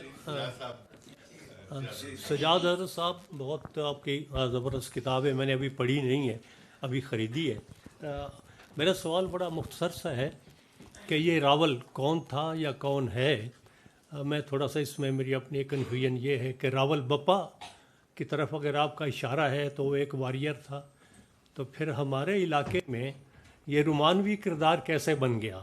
راول سمی ایک فوک لو سٹوری ہے, اور خواجہ فرید نے کہا ہے کہ گیا رول راول وچ روہی راوے, اور یہ بھی خواجہ فرید نے کہا ہے کہ راول بنسی جوڑ سنائی وسر گیوم گھر بروے. تو کون سا راول پنڈی میں ہے؟ یہ بڑا اچھا سوال کیا آپ نے. اصل میں جہاں خواجہ صاحب رہتے تھے نا, اس کے دوسری طرف ایک راجستھان ہے. Thank you. اور یہ راولوں کا علاقہ ہے, یہ وہی علاقہ ہے, راجستھان ہے. اور یہ جو بھاپا راول ہے, بھاپا راول, یہ بپا راول جو ہے یہ جیسلمیر کا یہ حکمران ہے. اور جب یہ اس نے عربوں کے خلاف, جب محمد بن قاسم کے جو بعد لوگ حکمران تھے, گورنر تھے, تو وہ جب یہاں پہ حکمران تھے اور وہ اپنی سرحدیں پھیلا رہے تھے آہستہ آہستہ, تو یہ باپا راول نے ایک میواڑ ریاست تھی راجستھان کے ساتھ ہی, چھوٹا سا ایک علاقہ تھا, اس نے وہ فتح کیا.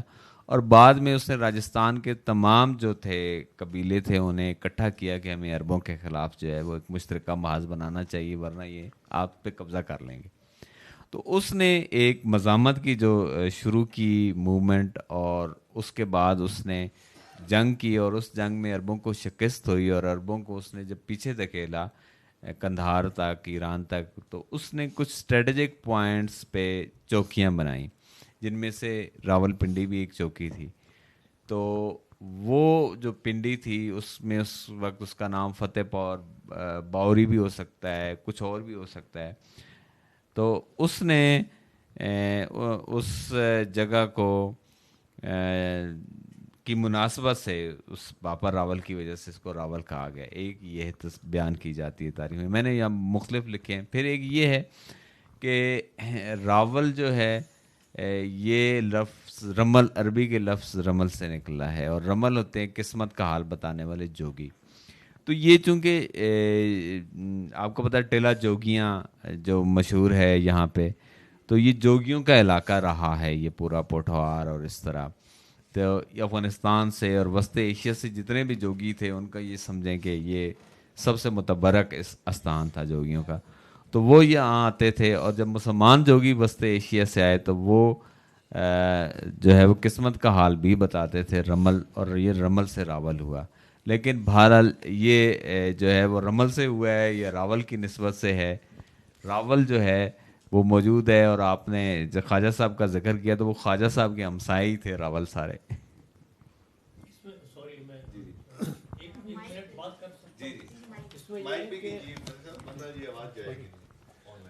راول کا یہ بھی ہے کہ راول اور کرشن ایک ہی نام ہے. جب آپ ونجلی اور بانسری کو لاتے ہیں درمیان میں تو وہ کرشن کی بانسری اور راول کی بانسری اور رانجھا یہ ایک ہی کردار کے تین مختلف نام ہیں, لیکن بنیادی طور پہ وہ یعنی رومانوی کردار ہیں, اور بانسری ان سب میں تینوں میں ایک مشترک چیز ہے.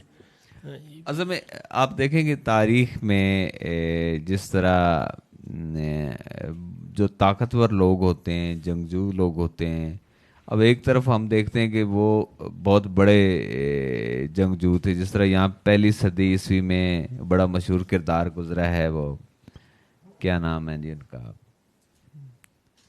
جس کی حکومت رہی یہاں پنڈی اور سیلکوٹ تک. نہیں اشوک کے بعد کی بات ہے. نہیں چنگر موریہ نہیں, یہاں وہ اساطیری کہانیاں میں ملتا ہے جس کا وہ سرکب کے ساتھ ہوا تھا. کیا نام تھا جی اس کا؟ نہیں سرکب کا جس نے سر کاٹا تھا, راجہ سرکب کا. اچھا اب یہ اس کا نام ذہن میں آتا ہے, میں بتا دیتا ہوں. تو مسئلہ یہ کہ یہ جو طاقتور لوگ ہوتے ہیں یہ بڑے خطرناک واریئرز بھی ہوتے ہیں, اور انہی سے ہمیں ماضی میں ایسی رومانوی داستانیں بھی پھر منسلک ملتی ہیں. اب یہ مطلب ہے کہ لوگ کیا وہ خود داستانیں کرتے ہیں کہ ایک طرف وہ اتنے خوفناک جنگجو ہیں, دوسری طرف ان کے اندر رومانویت بھی ہے, یا یہ وہ ہوتی ایسے ہیں؟ تو یہ بہرحال ایک سوال تو موجود ہے. صحیح.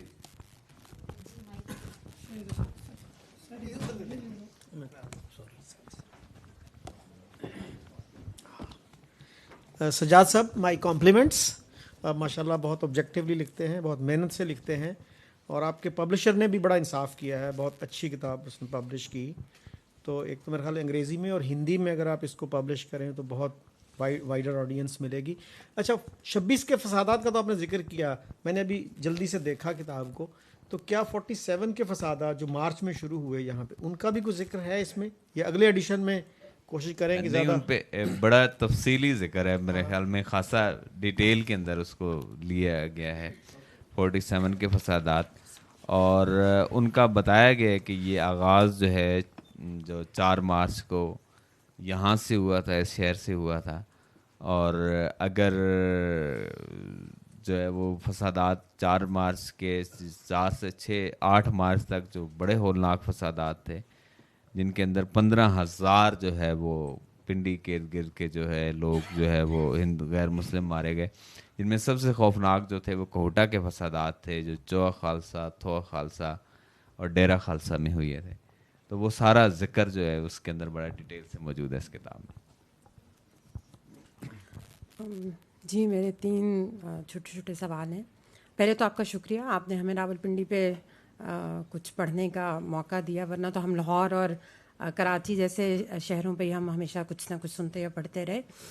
میرے یہ سوال ہے کہ پارٹیشن کی وجہ سے راولپنڈی کی ہسٹری بہت ڈسٹارٹ ہو گئی, اور اس کا جو انٹروڈکشن ہے وہ پنڈی حکومت کے نام سے بن گیا, جسے ہم اسٹیبلشمنٹ بھی کہہ سکتے ہیں, کیونکہ اب تقریباً پورے پاکستان کا یہ خیال ہے کہ پنڈی سے ہی حکومت چلائی جاتی ہے. تو راولپنڈی کی اپنی ہسٹری تو شاید کہیں کھو گئی ہے, میں نے تو نہیں ابھی پڑھی, آپ کی بک سے اب میں پڑھوں گی. تو اس کے اوپر بتائیے کہ یہ ہمارے ساتھ کیا حادثہ ہوا. اور دوسرا, میں ایک آئی ڈونٹ نو یہ اس سے ریلیونٹ ہے یا نہیں ہے, ہم کیونکہ خود یہاں پہ میرے فادر نے مائیگریٹ کیا سیالکوٹ سے, اور جب ہم بچپن میں یہاں پہ رہے تو ہمیں یہ بتایا گیا کہ پوٹوہاری لوگ بہت برے لوگ ہوتے ہیں. آئی ڈونٹ نو یہ باہر سے آنے والے لوگ اپنے آپ کے ایڈجسٹمنٹ میں, جو ڈاکٹر صاحب نے ابھی تھوڑا بہت ذکر کیا, اس میں تھوڑا سا نیگیٹو وے یہ آیا کہ یہ بتایا گیا کہ ہم جو پوٹوہاری لوگ ہیں وہ بہت انکنسسٹنٹ ہوتے ہیں, ان کا بیہیویئر ایک جیسا نہیں ہوتا, اور بڑی نفرت ایک چھوٹے بچے کے جو ذہن میں ڈالی جاتی ہے پوٹوہاری لوگوں کو لے کر. اور جب ہم بڑے ہوتے ہیں اور انہی لوگوں کے ساتھ ہم کام کرتے ہیں تو وہ بہرحال بیک آف دی مائنڈ وہ کہیں نہ کہیں چلتی رہتی ہے. تو آپ کو یہ لگتا ہے کہ یہ نفرت بھی پنڈی کو پھر بہت چھوٹا, اور پھر اسلام آباد ایک بہت بڑے اس میں چلا گیا اور بہت ملٹی قسم کے لوگ آئے, اس کی وجہ سے بھی یہاں کی تہذیب بہت حد تک خراب ہو گئی؟ تو اس کے بارے میں آپ کی کیا رائے, پلیز بتائیے. شکریہ. جی, وہ پوٹوہار کے بارے میں ایک بڑا وہ بنی ہوئی بات کہ درخت زمین ہموار نہیں, درخت پھلدار نہیں, عورت وفادار نہیں, اور پتہ نہیں اسی طرح کی کوئی. لیکن ایک تو یہ ہے کہ وہ پوٹوہار جو ہے ایک جو رستہ ہے, آپ دیکھیں گے جب سارے جو ہمارے جو بڑے حملہ ہیں وہ ادھر شمال سے آتے ہیں, اور ادھر سے ہی وہ زیادہ جو ہے وہ انڈس کو انہوں نے اٹک سے کراس کیا, اور یہاں سے وہ دلی 2 رستے سے, یا وہ اٹک سے بھیرا کی طرف چلے جاتے تھے اور اس طرف سے جاتے تھے, یا وہ ادھر سے آگے جیلم ادھر سے کراس کرتے تھے. تو یہ ایک اسٹریٹجک پوائنٹ پہ درمیان کا جو علاقہ تھا وہ گھنے جنگلات سے اور واریئر سے بھرا ہوا تھا, کیونکہ یہاں اس طرح زمینیں نہیں تھیں. تو جب جو ہے جو رویے ہوتے ہیں میرے خیال میں وہ معاش سے بڑے تشکیل پاتے ہیں. آج لوگوں کی جو آج ہم دیکھتے ہیں کہ یورپ کی وہ ہم بڑا سماج کی مثالیں دیتے ہیں, تو وہ بھی اپنے پچھلا جو ان کا معاشی حالات خراب تھے 2-4 سال پہلے, تو وہ بھی ہماری طرح کی تھے. تو یہ معاش سے جو ہے وہ میں سمجھتا ہوں کہ اس دھرتی کا تعلق نہیں ہوتا, یہ معاش سے ہوتے ہیں, رویوں کا تعلق ہوتا ہے. دوسرا, وہ آپ نے پہلے ہی جو بات کی تھی پنڈی کی, تو پنڈی اس میں یہ بھی میں نے ذکر کیا ہے کہ جو پارٹیشن ڈاکومنٹس کے اندر جو ہے وہ قائد اعظم نے یہ یقین دہانی کرائی تھی کہ ہمارا جو مستقبل کا دارالحکومت ہوگا وہ یہیں ہوگا. اور ڈاکٹر اشتیاق صاحب سے جب میری بات ہوئی تو انہوں نے کہا کہ میں جب یہ کتاب اپنی لکھ رہا تھا پنجاب پارٹیشن والی, تو اس میں مجھے یہ جو ڈاکومنٹس تھے یہ رہ گئے تھے, میں اگلے ایڈیشن میں ان کو شامل کروں گا, یہ بہت اہم حوالہ ہے. تو اب سوال یہ ہے کہ انگریز کیوں چاہتے تھے کہ پاکستان کا دارالحکومت یہاں ہونا چاہیے؟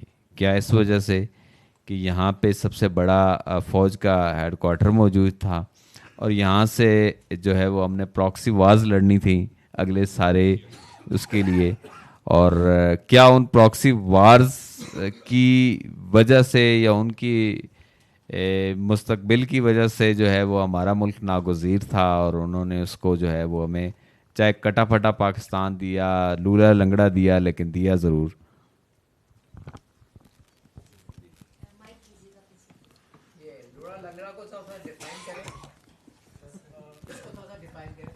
میرے خیال میں وہ تاریخ کے اندر بڑا موجود ہے کہ جو ہمارے جو تھے وہ جو اہم مسلم اکثریتی علاقے تھے ہندوستان کے اندر, ان سے ہمیں کس طرح محروم کیا گیا اور ہمیں صرف جو ہے وہ ایک لائن دے دی گئی آگے جو رشیا کے آگے جو ہے وہ لڑ سکے. جی, غلام عباس تارڑ ایڈوکیٹ, اسلام آباد ہائی کورٹ. کل مجھے انویٹیشن جو ہے وہ جناب سجاد اظہر صاحب کی طرف سے موصول ہوا, تو مجھے خوشی ہوئی. اور آج جب میں آ رہا تھا تو ان کے ساتھ میری فون پہ بات ہوئی کہ زندگی میں آج میری آپ کے ساتھ ایک دوسری ملاقات ہو رہی ہے. پہلی ملاقات ہماری اسلام آباد میں ہوئی, آج دوسری ہو رہی ہے. تیسری ملاقات آپ کے ساتھ انشاءاللہ آپ کی کتاب پڑھنے کے بعد ہوگی. ہم مورخ, رائٹر, لکھاری, مصنف جتنے ہیں اپنا ایک رول ادا کرتے رہتے ہیں. میں اپنی تاریخ تارڑ قبیلہ کتاب 1990 میں نے اس کے اوپر ورک شروع کیا, ریسرچ شروع کی, تو پھر الٹیمیٹ میں ایک نتیجے پہ پہنچا کہ انسانی تاریخ دو خطوں میں بٹی ہوئی ہے. ایک ہے انسان کی کہانی, انسان کی زبانی, اور ایک ہے اشرف المخلوقات کی کہانی, خالق کائنات کی زبانی. تو ان دونوں میں سے جو پہلی ہے وہ جو میں نے ابھی وہ جتنی پڑھی ہے وہ بہرحال ساری کی ساری جو ہے وہ ہزاروں سوال چھوڑ دیتی ہے کہ اس کو کس جگہ پہ کس رائٹر مصنف نے, مورخ نے کس جگہ پہ کیسا.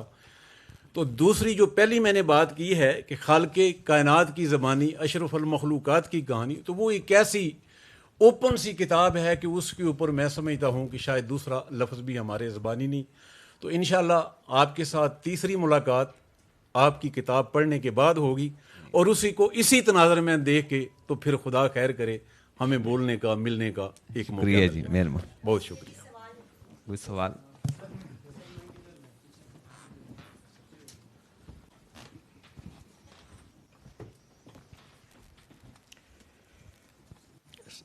سر میرا سوال یہ ہے کہ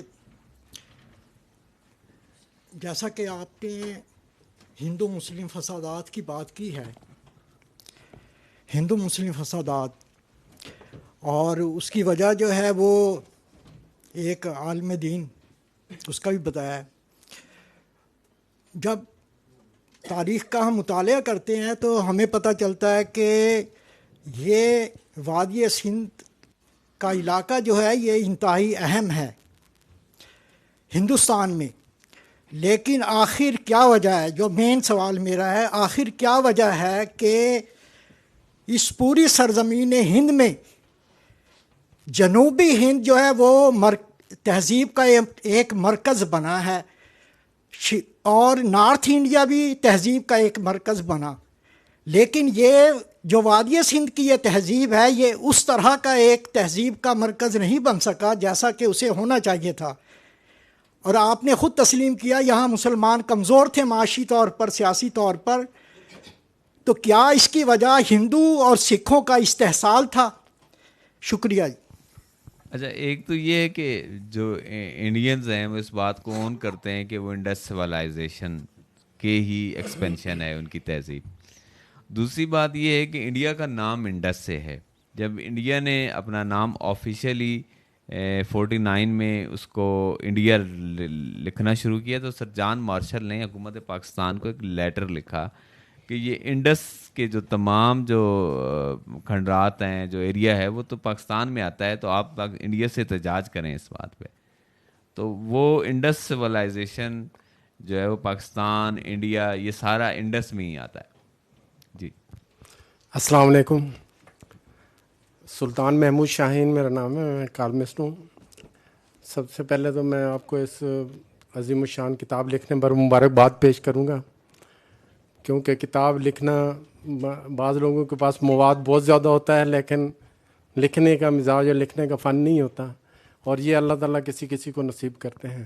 اور کتاب لکھنا جو ہے, میں سمجھتا ہوں کہ اس دنیا کے اندر اگر کوئی مصنف ہے یا کسی کو کتاب لکھنے کی سعادت ملی ہے تو وہ سب سے پہلے آسمان پہ اللہ تعالیٰ کی طرف سے منظوری ملتی ہے, تو پھر یہاں لکھی جاتی کتاب, تاکہ وہ دوسری دنیا کو فیض پہنچائے اور فائدہ پہنچائے. تو میں اتنی معلومات افزا کتاب لکھنے پر اور تاریخی حوالہ جات اس کے مد نظر کو ایک طرف رکھے بغیر, اس کے اندر بہت زیادہ معلومات جو آپ نے فراہم کی ہیں اور عوام الناس کو اس کا بینیفٹ دیا ہے, تو میں اس پر آپ کو خاص طور پر مبارکباد پیش کرتا ہوں. بہت شکریہ.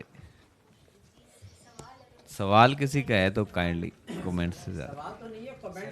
جی جی السلام علیکم. السلام علیکم. جی السلام علیکم.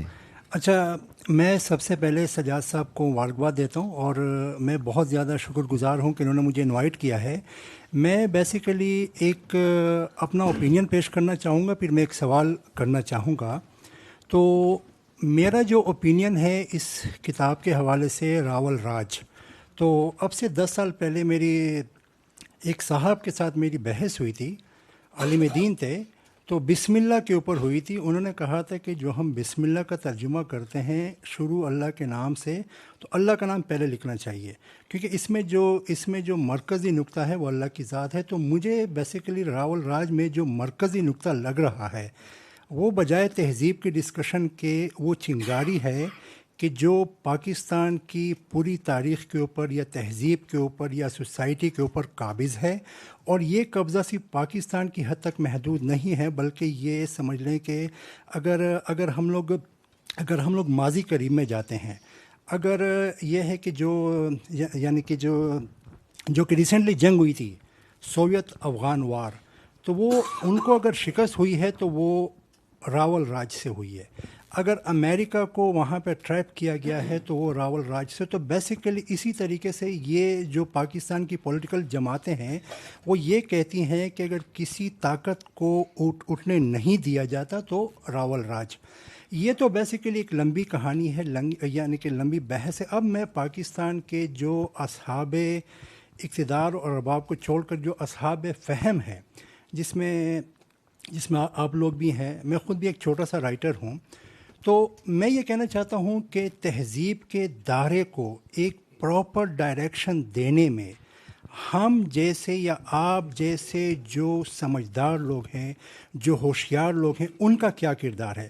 کیونکہ میں نے انفارچونیٹلی یہ دیکھا ہے کہ جو تاریخ نویس ہوتا ہے یا دانشور ہوتا ہے, ایک وہ بیسیکلی وہ یعنی وہ یہ کرتا ہے کہ وہ تاریخ کے دائرے کو اسٹڈی کرتا ہے, چاہے وہ سیلاب کی شکل میں ہو یا دریا کی شکل میں ہو یا اٹھتی ہوئی تہذیب کی شکل میں ہو, یا کسی فاتح کا لشکر جب آتا ہے تو تہذیب و تاریخ بنتی جاتی ہے. تو میں یہ چاہتا ہوں کہ پاکستان کے آج کل کے جو حالات ہیں, آپ لوگوں نے آئیڈینٹی کرائسس کا بھی ذکر کیا, اور انفارچونیٹلی میں نے اپنا تعارف نہیں کروایا. میرا نام عزیز خان ہے, میں پروفیشنلی انجینئر ہوں, اور میں نے ایک نئی سیاسی جماعت کی بنیاد رکھی ہے, دی گریٹر پاکستان موومنٹ. تو پاکستان میں جو اس وقت, very sorry, I really apologise کہ مجھے بات کمپلیٹ کرنے دیں, کہ جو پاکستان میں ایک نہیں بہت سارے کرائسس چل رہے ہیں. تو پاکستان کے جو اصحاب فہم و ادراک ہیں, کیا یہ ایک بھرپور دائرے کی شکل میں اپنا کردار ادا کرنے کے لیے سامنے نہیں آ سکتے؟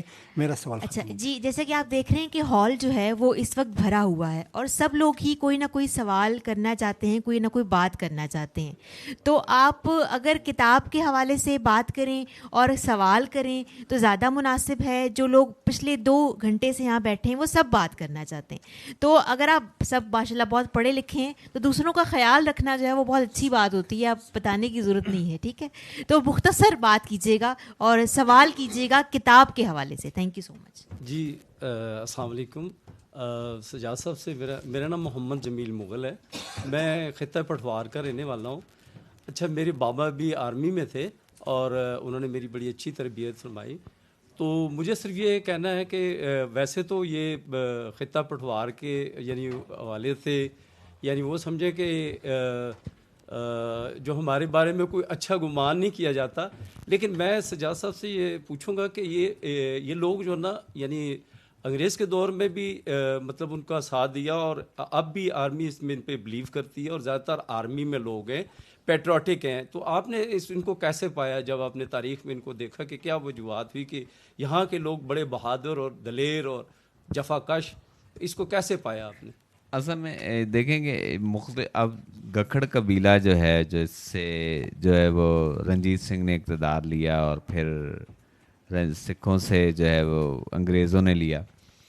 تو جب انگریزوں نے سکھوں سے اقتدار لیا تو وہ انہوں نے مدد کے لیے جو ہے وہ گکھڑوں سے جو ہے وہ مدد چاہی, اور اس میں ہر جو گکھڑوں کی بھی ظاہر ہے کئی خاندان تھے اس وقت بکھرے ہوئے تھے, تو ان میں سے اگر ایک خاندان نے انگریزوں کے ساتھ کھڑا تھا تو دوسرا خاندان انگریزوں کے خلاف لڑ رہا تھا.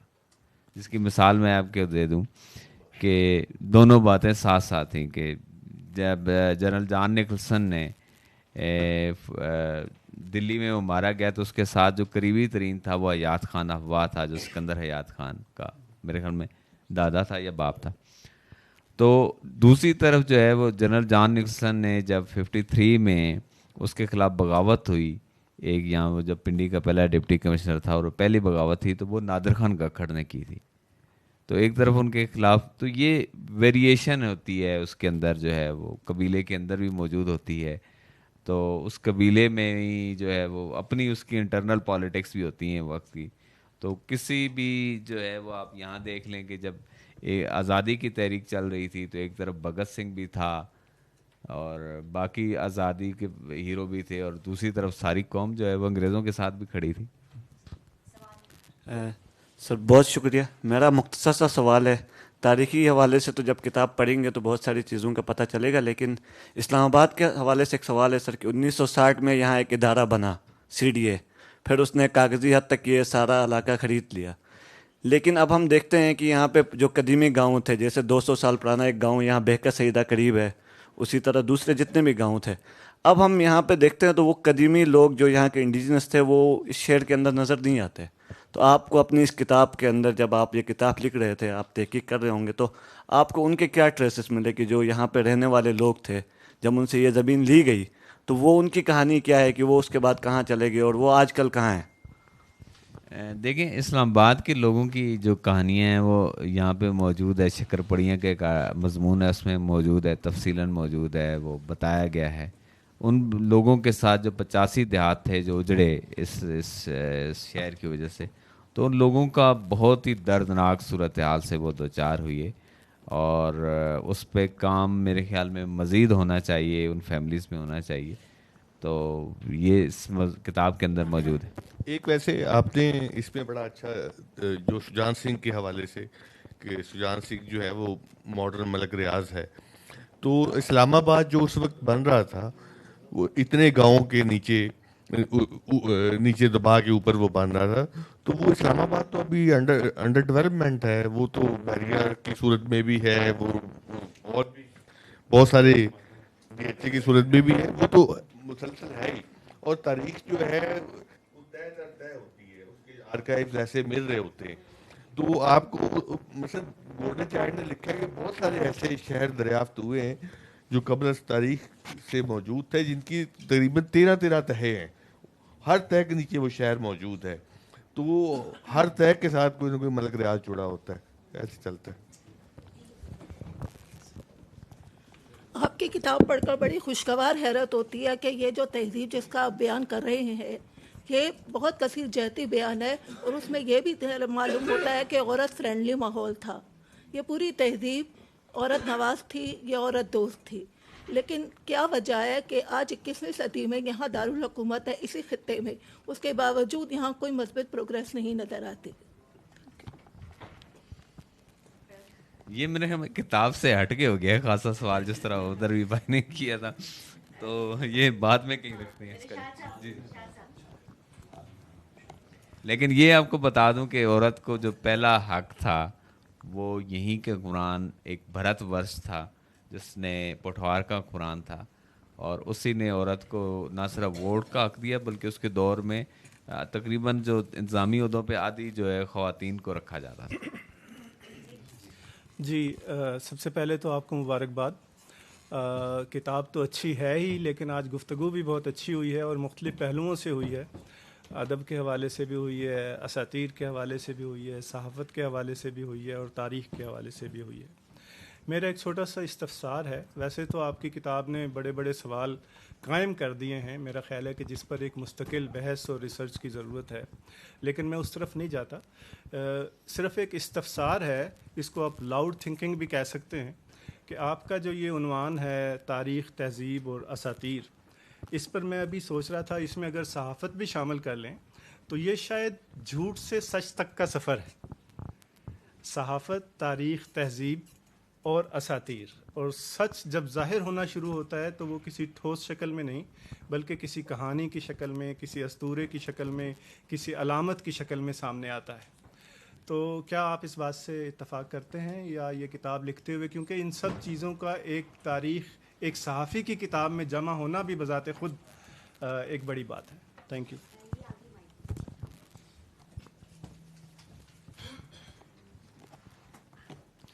السلام علیکم سر. میرا سوال یہ ہے کہ آپ نے بہت سے پہلو جو ہیں وہ اپنی ڈسکشن میں چیزیں ڈسکس بھی کی، کہ مرکزی معاشی مرکز بھی تھا، ٹریڈ روٹ بھی تھا.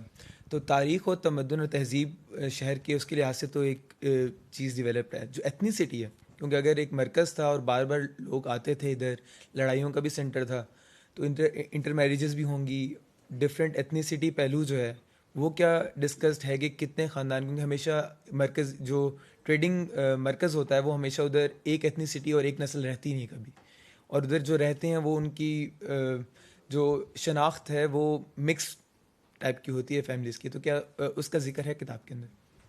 نہیں، یہ کتاب کے اندر تو اس طرح نہیں ہے، لیکن یہ مطلب ہے کہ موضوع ہندوستان کی تاریخ کے حوالے سے بنیادی یہ سوال ہے، اور اس کا جواب بہرحال جو ہے وہ دیا. مطلب ہے لوگوں نے اپنی، جو انہوں نے اسپیشل اس موضوع پہ لکھی ہیں کتابیں، کہ ہندو جو مذہب ہے وہ خود جو ہے وہ اتنا سائڈ پہ رکھتے ہیں کہ وہ کسی کو مکس اپ جو ہے وہ بڑی سطح پہ مکس اپ جو ہے وہ ایک تکثیری سماج جو ہے وہ بننے میں ان کی اپنی روایات جو ہے وہ بڑی رکاوٹ ہیں.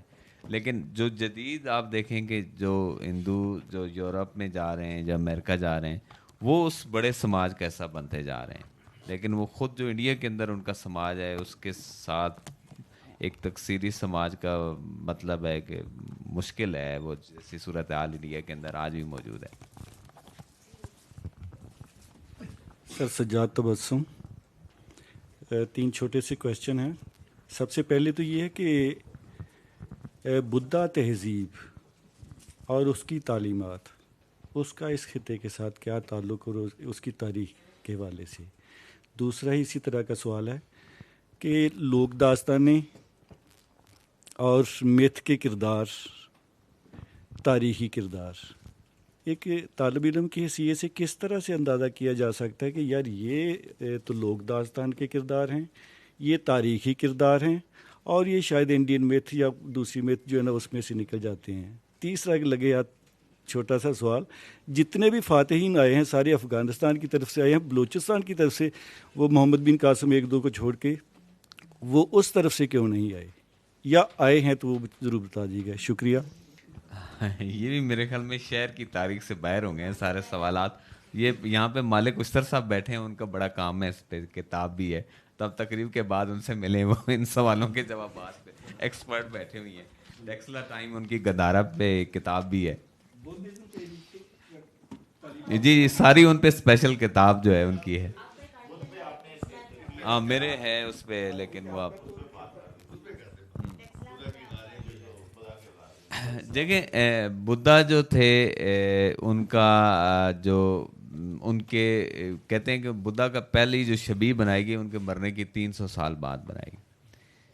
تو بدھا کا جو غالباً 300-400 سال بعد اشوک 100 سال بعد کیوں اس طرح بھائی اس کے بعد جب اشوک قرآن ہوا تو اس دور میں یہ تھا کہ قرآن کا مذہب ہی رعایا کا مذہب ہوتا تھا. تو جب اشوک جو ہے وہ بدھسٹ ہو گیا تو پوری رعایا بدھسٹ ہو گئی. ہاں جی. تو یہ جو ہے وہ پھر بدھا کا چونکہ اشوک یہاں پہ جو ہے وہ ٹیکسلا کا اس کی تھی علاقہ تھا ساری, اس کا بڑا اہم تھا اس کا تھا. پھر اس کے فرامین بھی یہاں آپ کو پتہ ہے کہ یہ ہزارہ میں کندہ کرائے گئے. تو یہ بدھزم کا تو جو ہے وہ بڑا ایک جو ہمیں جو اس کی سب سے زیادہ جو اس کا نظر آتا ہے فلورش وہ بدھزم کے دور میں ہی گندارا نظر آتا ہے. اور کوئی سوال کتاب کے حوالے سے یا سر میرا ایک چھوٹا سا سوال ہے ایک کہ پلیز ذرا مختصر کیجیے, ٹائم میرے خیال میں مختصر سا سوال ہے سر کہ آپ نے کہا کہ یہ سب سے بڑی کنٹونمنٹ اور چھاونی تھی راولپنڈی, تو کیا وجہ تھی کہ سب سے بڑی کنٹونمنٹ اور چھاونی ہونے کے باوجود 4 مارچ سے 8 مارچ تک جو فسادات 1947 میں ہوتے رہے اور انگریزوں نے یہاں کچھ نہیں کیا اور ان کی فوج نہیں ہلی, تو کیا ان کا بھی ہاتھ تھا ان فسادات میں؟ اس کتاب کے اندر موجود ہے کہ وہ جو ہے وہ ان کا کیا ہاتھ تھا اور وہ سارے واقعات لکھی ہوئی ہیں. ان کے ہاتھ کے بغیر تو ہو نہیں سکتے تھے کیونکہ کنٹونمنٹ کا علاقہ جو تھا اس کے اندر صرف 2 قتل ہوئے اور جبکہ پورا شہر جل گیا. تو اب انہوں نے صرف اپنے علاقے کو بتانا تھا یا اس جگہ کو بتانا تھا جہاں وہ رہتے تھے اور شہر کی ایلیٹ رہتی تھی. وہاں کچھ نہیں ہوا, باقی شہر تو جل گیا. تو اس کا مطلب ہے کہ اس جلنے میں بھی اور پھر اس دور کا جو لٹریچر لکھا گیا اس کتاب کے اندر ریفرنس ہیں اور بعد میں جو ہے وہ ان لوگوں کے ریفرنس ہیں جو اس وقت زندہ تھے موجود تھے. جی میرا خیال میں آخری سوال بس لیتے ہیں, یہ آگے مائک دے دیجیے, آگے دیجیے.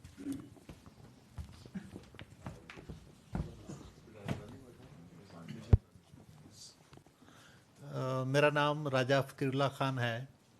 میں پہلے آپ کو مبارکباد دیتا ہوں سجاد صاحب کہ آپ نے بہت بڑی کاوش کی ہے. میرا سوال یہ ہے کہ آپ سمجھتے ہیں کہ اگلے 20-30 سال بعد آپ کی یہ پوٹھوہاری ثقافت جو ہے یہ یہاں پر برقرار رہ سکے گی؟ ابھی صورتحال یہ ہے کہ راولپنڈی شہر کے اندر جو زبان بولی جاتی ہے وہی فیصل آباد میں بولی جاتی ہے, وہی لاہور میں بولی جاتی ہے. جو یہاں کی اوریجنل زبان ہے پوٹھوہاری جس کو آپ کہتے ہیں اچھنا گچھنا, ہاں جی, میکی, وہ تو بہت کم یہاں پر ابھی بولنے میں نظر آتا ہے. یہ تو پنڈی اور اسلام آباد ایک مائیگریٹری شہر ہے. اس کا جواب میرے خیال میں امیر شاہد صاحب یا روش ندیم صاحب لینگوسٹک کے اور ادب کے آدمی ہیں وہ دیں. 80% لوگ جو ہیں وہ مائیگریٹری یہاں پر رہ رہے ہیں, اوریجنل لوگ تو یہاں پر نظر آتے ہی نہیں ہیں. تو پوٹھوہاری ثقافت آپ کی وہ تو 20-30 سال کے بعد تو ویسے ہی یہاں سے ختم نظر آئے گی. دیکھیے ثقافت جتنی مضبوط ہوتی ہے باہر سے آنے والے اس میں ضم ہوتے چلے جاتے ہیں. سلائٹ چینج اندر ضرور آتی جاتی ہے لیکن باہر سے جو لوگ آتے ہیں وہ اسی کا حصہ بن جاتے ہیں. یہ مضبوط سویلائزیشن اور کلچر کا کمال ہوتا ہے. اب آپ دیکھیے کہ وہ جو میں نے آپ سے عرض کیا تھا کہ یہاں پر جو پوٹھوہاری لوگوں کا جو تہذیبی شعور ہے, جو تاریخی شعور ہے, جو ان کا تفاخر ہے بدھا سے لے کر رام چندر سے لے کر اور یہاں تک جتنا اس کا تاریخ کے ساتھ تعلق ہے, اساطیر کے ساتھ تعلق ہے, اس پر وہ کتنا فخر کرتا ہے, اس حوالے سے کتنا سینسٹیو ہے, اور وہ اپنی زبان, اپنی ادب اور اپنے کلچر کو بچانے کے لیے ادبی سطح پر, علمی سطح پر, ادارہ جاتی سطح پر کیا کرتا ہے.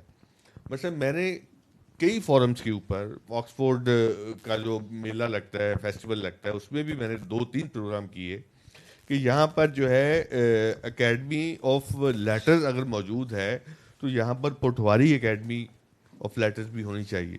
یہاں پر جو ادب پوٹھوہاری میں لکھا گیا, چاہے وہ لوک روایت تھا جسے پرویز افضل وغیرہ نے کلیکٹ کیا یا دوسرا ادب تھا, اس کو کلیکٹ کر کے اس کے اوپر اس زبان کے اوپر تحقیق کی ادارے سامنے آنے چاہیے, اس کے اوپر ایم اے ہونا چاہیے, اس کے اوپر پٹواری زبان و ادب کے اوپر بی ایس ہونا چاہیے. اس طرح ثقافتی ادارے اور بہت سارے ہونے چاہیے. مثلا لوک ورثہ میں ہر سال ثقافتی میلہ لگتا ہے, تو وہاں سارے ثقافتی اسٹال ہوتے ہیں سوائے پٹواری کے. وہاں نہ زبان کا اظہار ہے, وہاں نہ یہاں کا گیت ہے, نہ یہاں کا جو لوک ادب ہے. پرویز افضل نے دیہاتوں میں جا جا کر یہاں کی بولیاں, یہاں کے جو مائیے, یہاں کی چیزیں جو ہیں وہ لکھی. وہ اپنی بیگم کو خواتین کے پاس بھیجتا تھا, خود باہر انتظار کرتا تھا, اور وہ لا کے ریکارڈ کر کے اس نے پھلواری کے نام سے ایک کتاب لکھی ہے. تو گویا یہ ہے کہ یہ مجھے اور آپ کو یہ کام کرنا ہے, باہر والے بندے نہیں کرنا, اور اس کاوش کے نتیجے میں ہی یہ ادارے بننے ہیں, اور اسی کے نتیجے میں یہ سارا کچھ پریزرو ہو رہا ہے. جی آپ کمنٹ تو نہیں کرنا چاہتے پٹواری سے؟ بالکل میں یہ سمجھتا ہوں جو آپ نے سوال کیا اس میں کوئی شک نہیں, زبانیں تبدیل ہوتی ہیں اور زندہ زبانیں ہی تبدیل ہوتی ہیں, اور اگر پٹواری کے اندر کوئی تھوڑی سی تبدیلی آ رہی ہے تو وقت اس کے اندر تبدیلی یہ لا رہا ہے. ایک پہلی بات تو یہ. دوسری بات بالکل روش نے درست کہی ہے کہ اگر آپ لوگ خود ہی اس بارے میں کچھ نہیں کرنا چاہیں گے تو باہر سے آنے والے تو کچھ نہیں کرے گا. باہر والوں نے ضم ہونا ہے آپ میں, لیکن سوال یہ ہے کہ آپ اپنے مقام پہ کتنا قائم ہونا چاہتے ہیں. تو آپ مقام پہ اپنے قائم ہوں گے. مثلا آپ دیکھ لیجئے, میں اگر افسانوں کے مجموعے دیکھیں تو مجھے نظر آتا ہے کہ دور تک تو نظر ہی نہیں آتا, چند لوگ ہیں لکھنے والے جو اس میں پٹواری میں لکھنے والے ہوں, یا آپ بہت چند ہی لوگ ہوں گے دوسرے وہ کہ جنہوں نے شاعری کی ہوگی اس میں. تو جب تک آپ لٹریچر کے اندر اپنے آپ لکھنے والے موجود نہیں ہوں گے تو وہ زبان آگے نہیں بڑھتی. زبان ہمیشہ لٹریچر سے آگے بڑھتی ہے اور اس کی ایک روایت بنتی ہے, اور وہی چیزیں آپ کی محفوظ بھی ہوتی ہیں. جی یقیناً بہت سارے سوال ہوں گے ابھی مزید, لیکن ٹائم جو ہے وہ کافی زیادہ ہو چکا ہے. کچھ سوالات کے جواب جو ہیں وہ آپ کو سجاد اظہر صاحب کی کتاب پڑھنے کے بعد خود سے ہی مل جائیں گے. تو یہاں پر کتابیں موجود ہیں رعایتی قیمت پر, وہ خریدیں, پڑھیں. اور آپ سب کا بہت شکریہ. ختم کرتے ہیں. Thank you so much.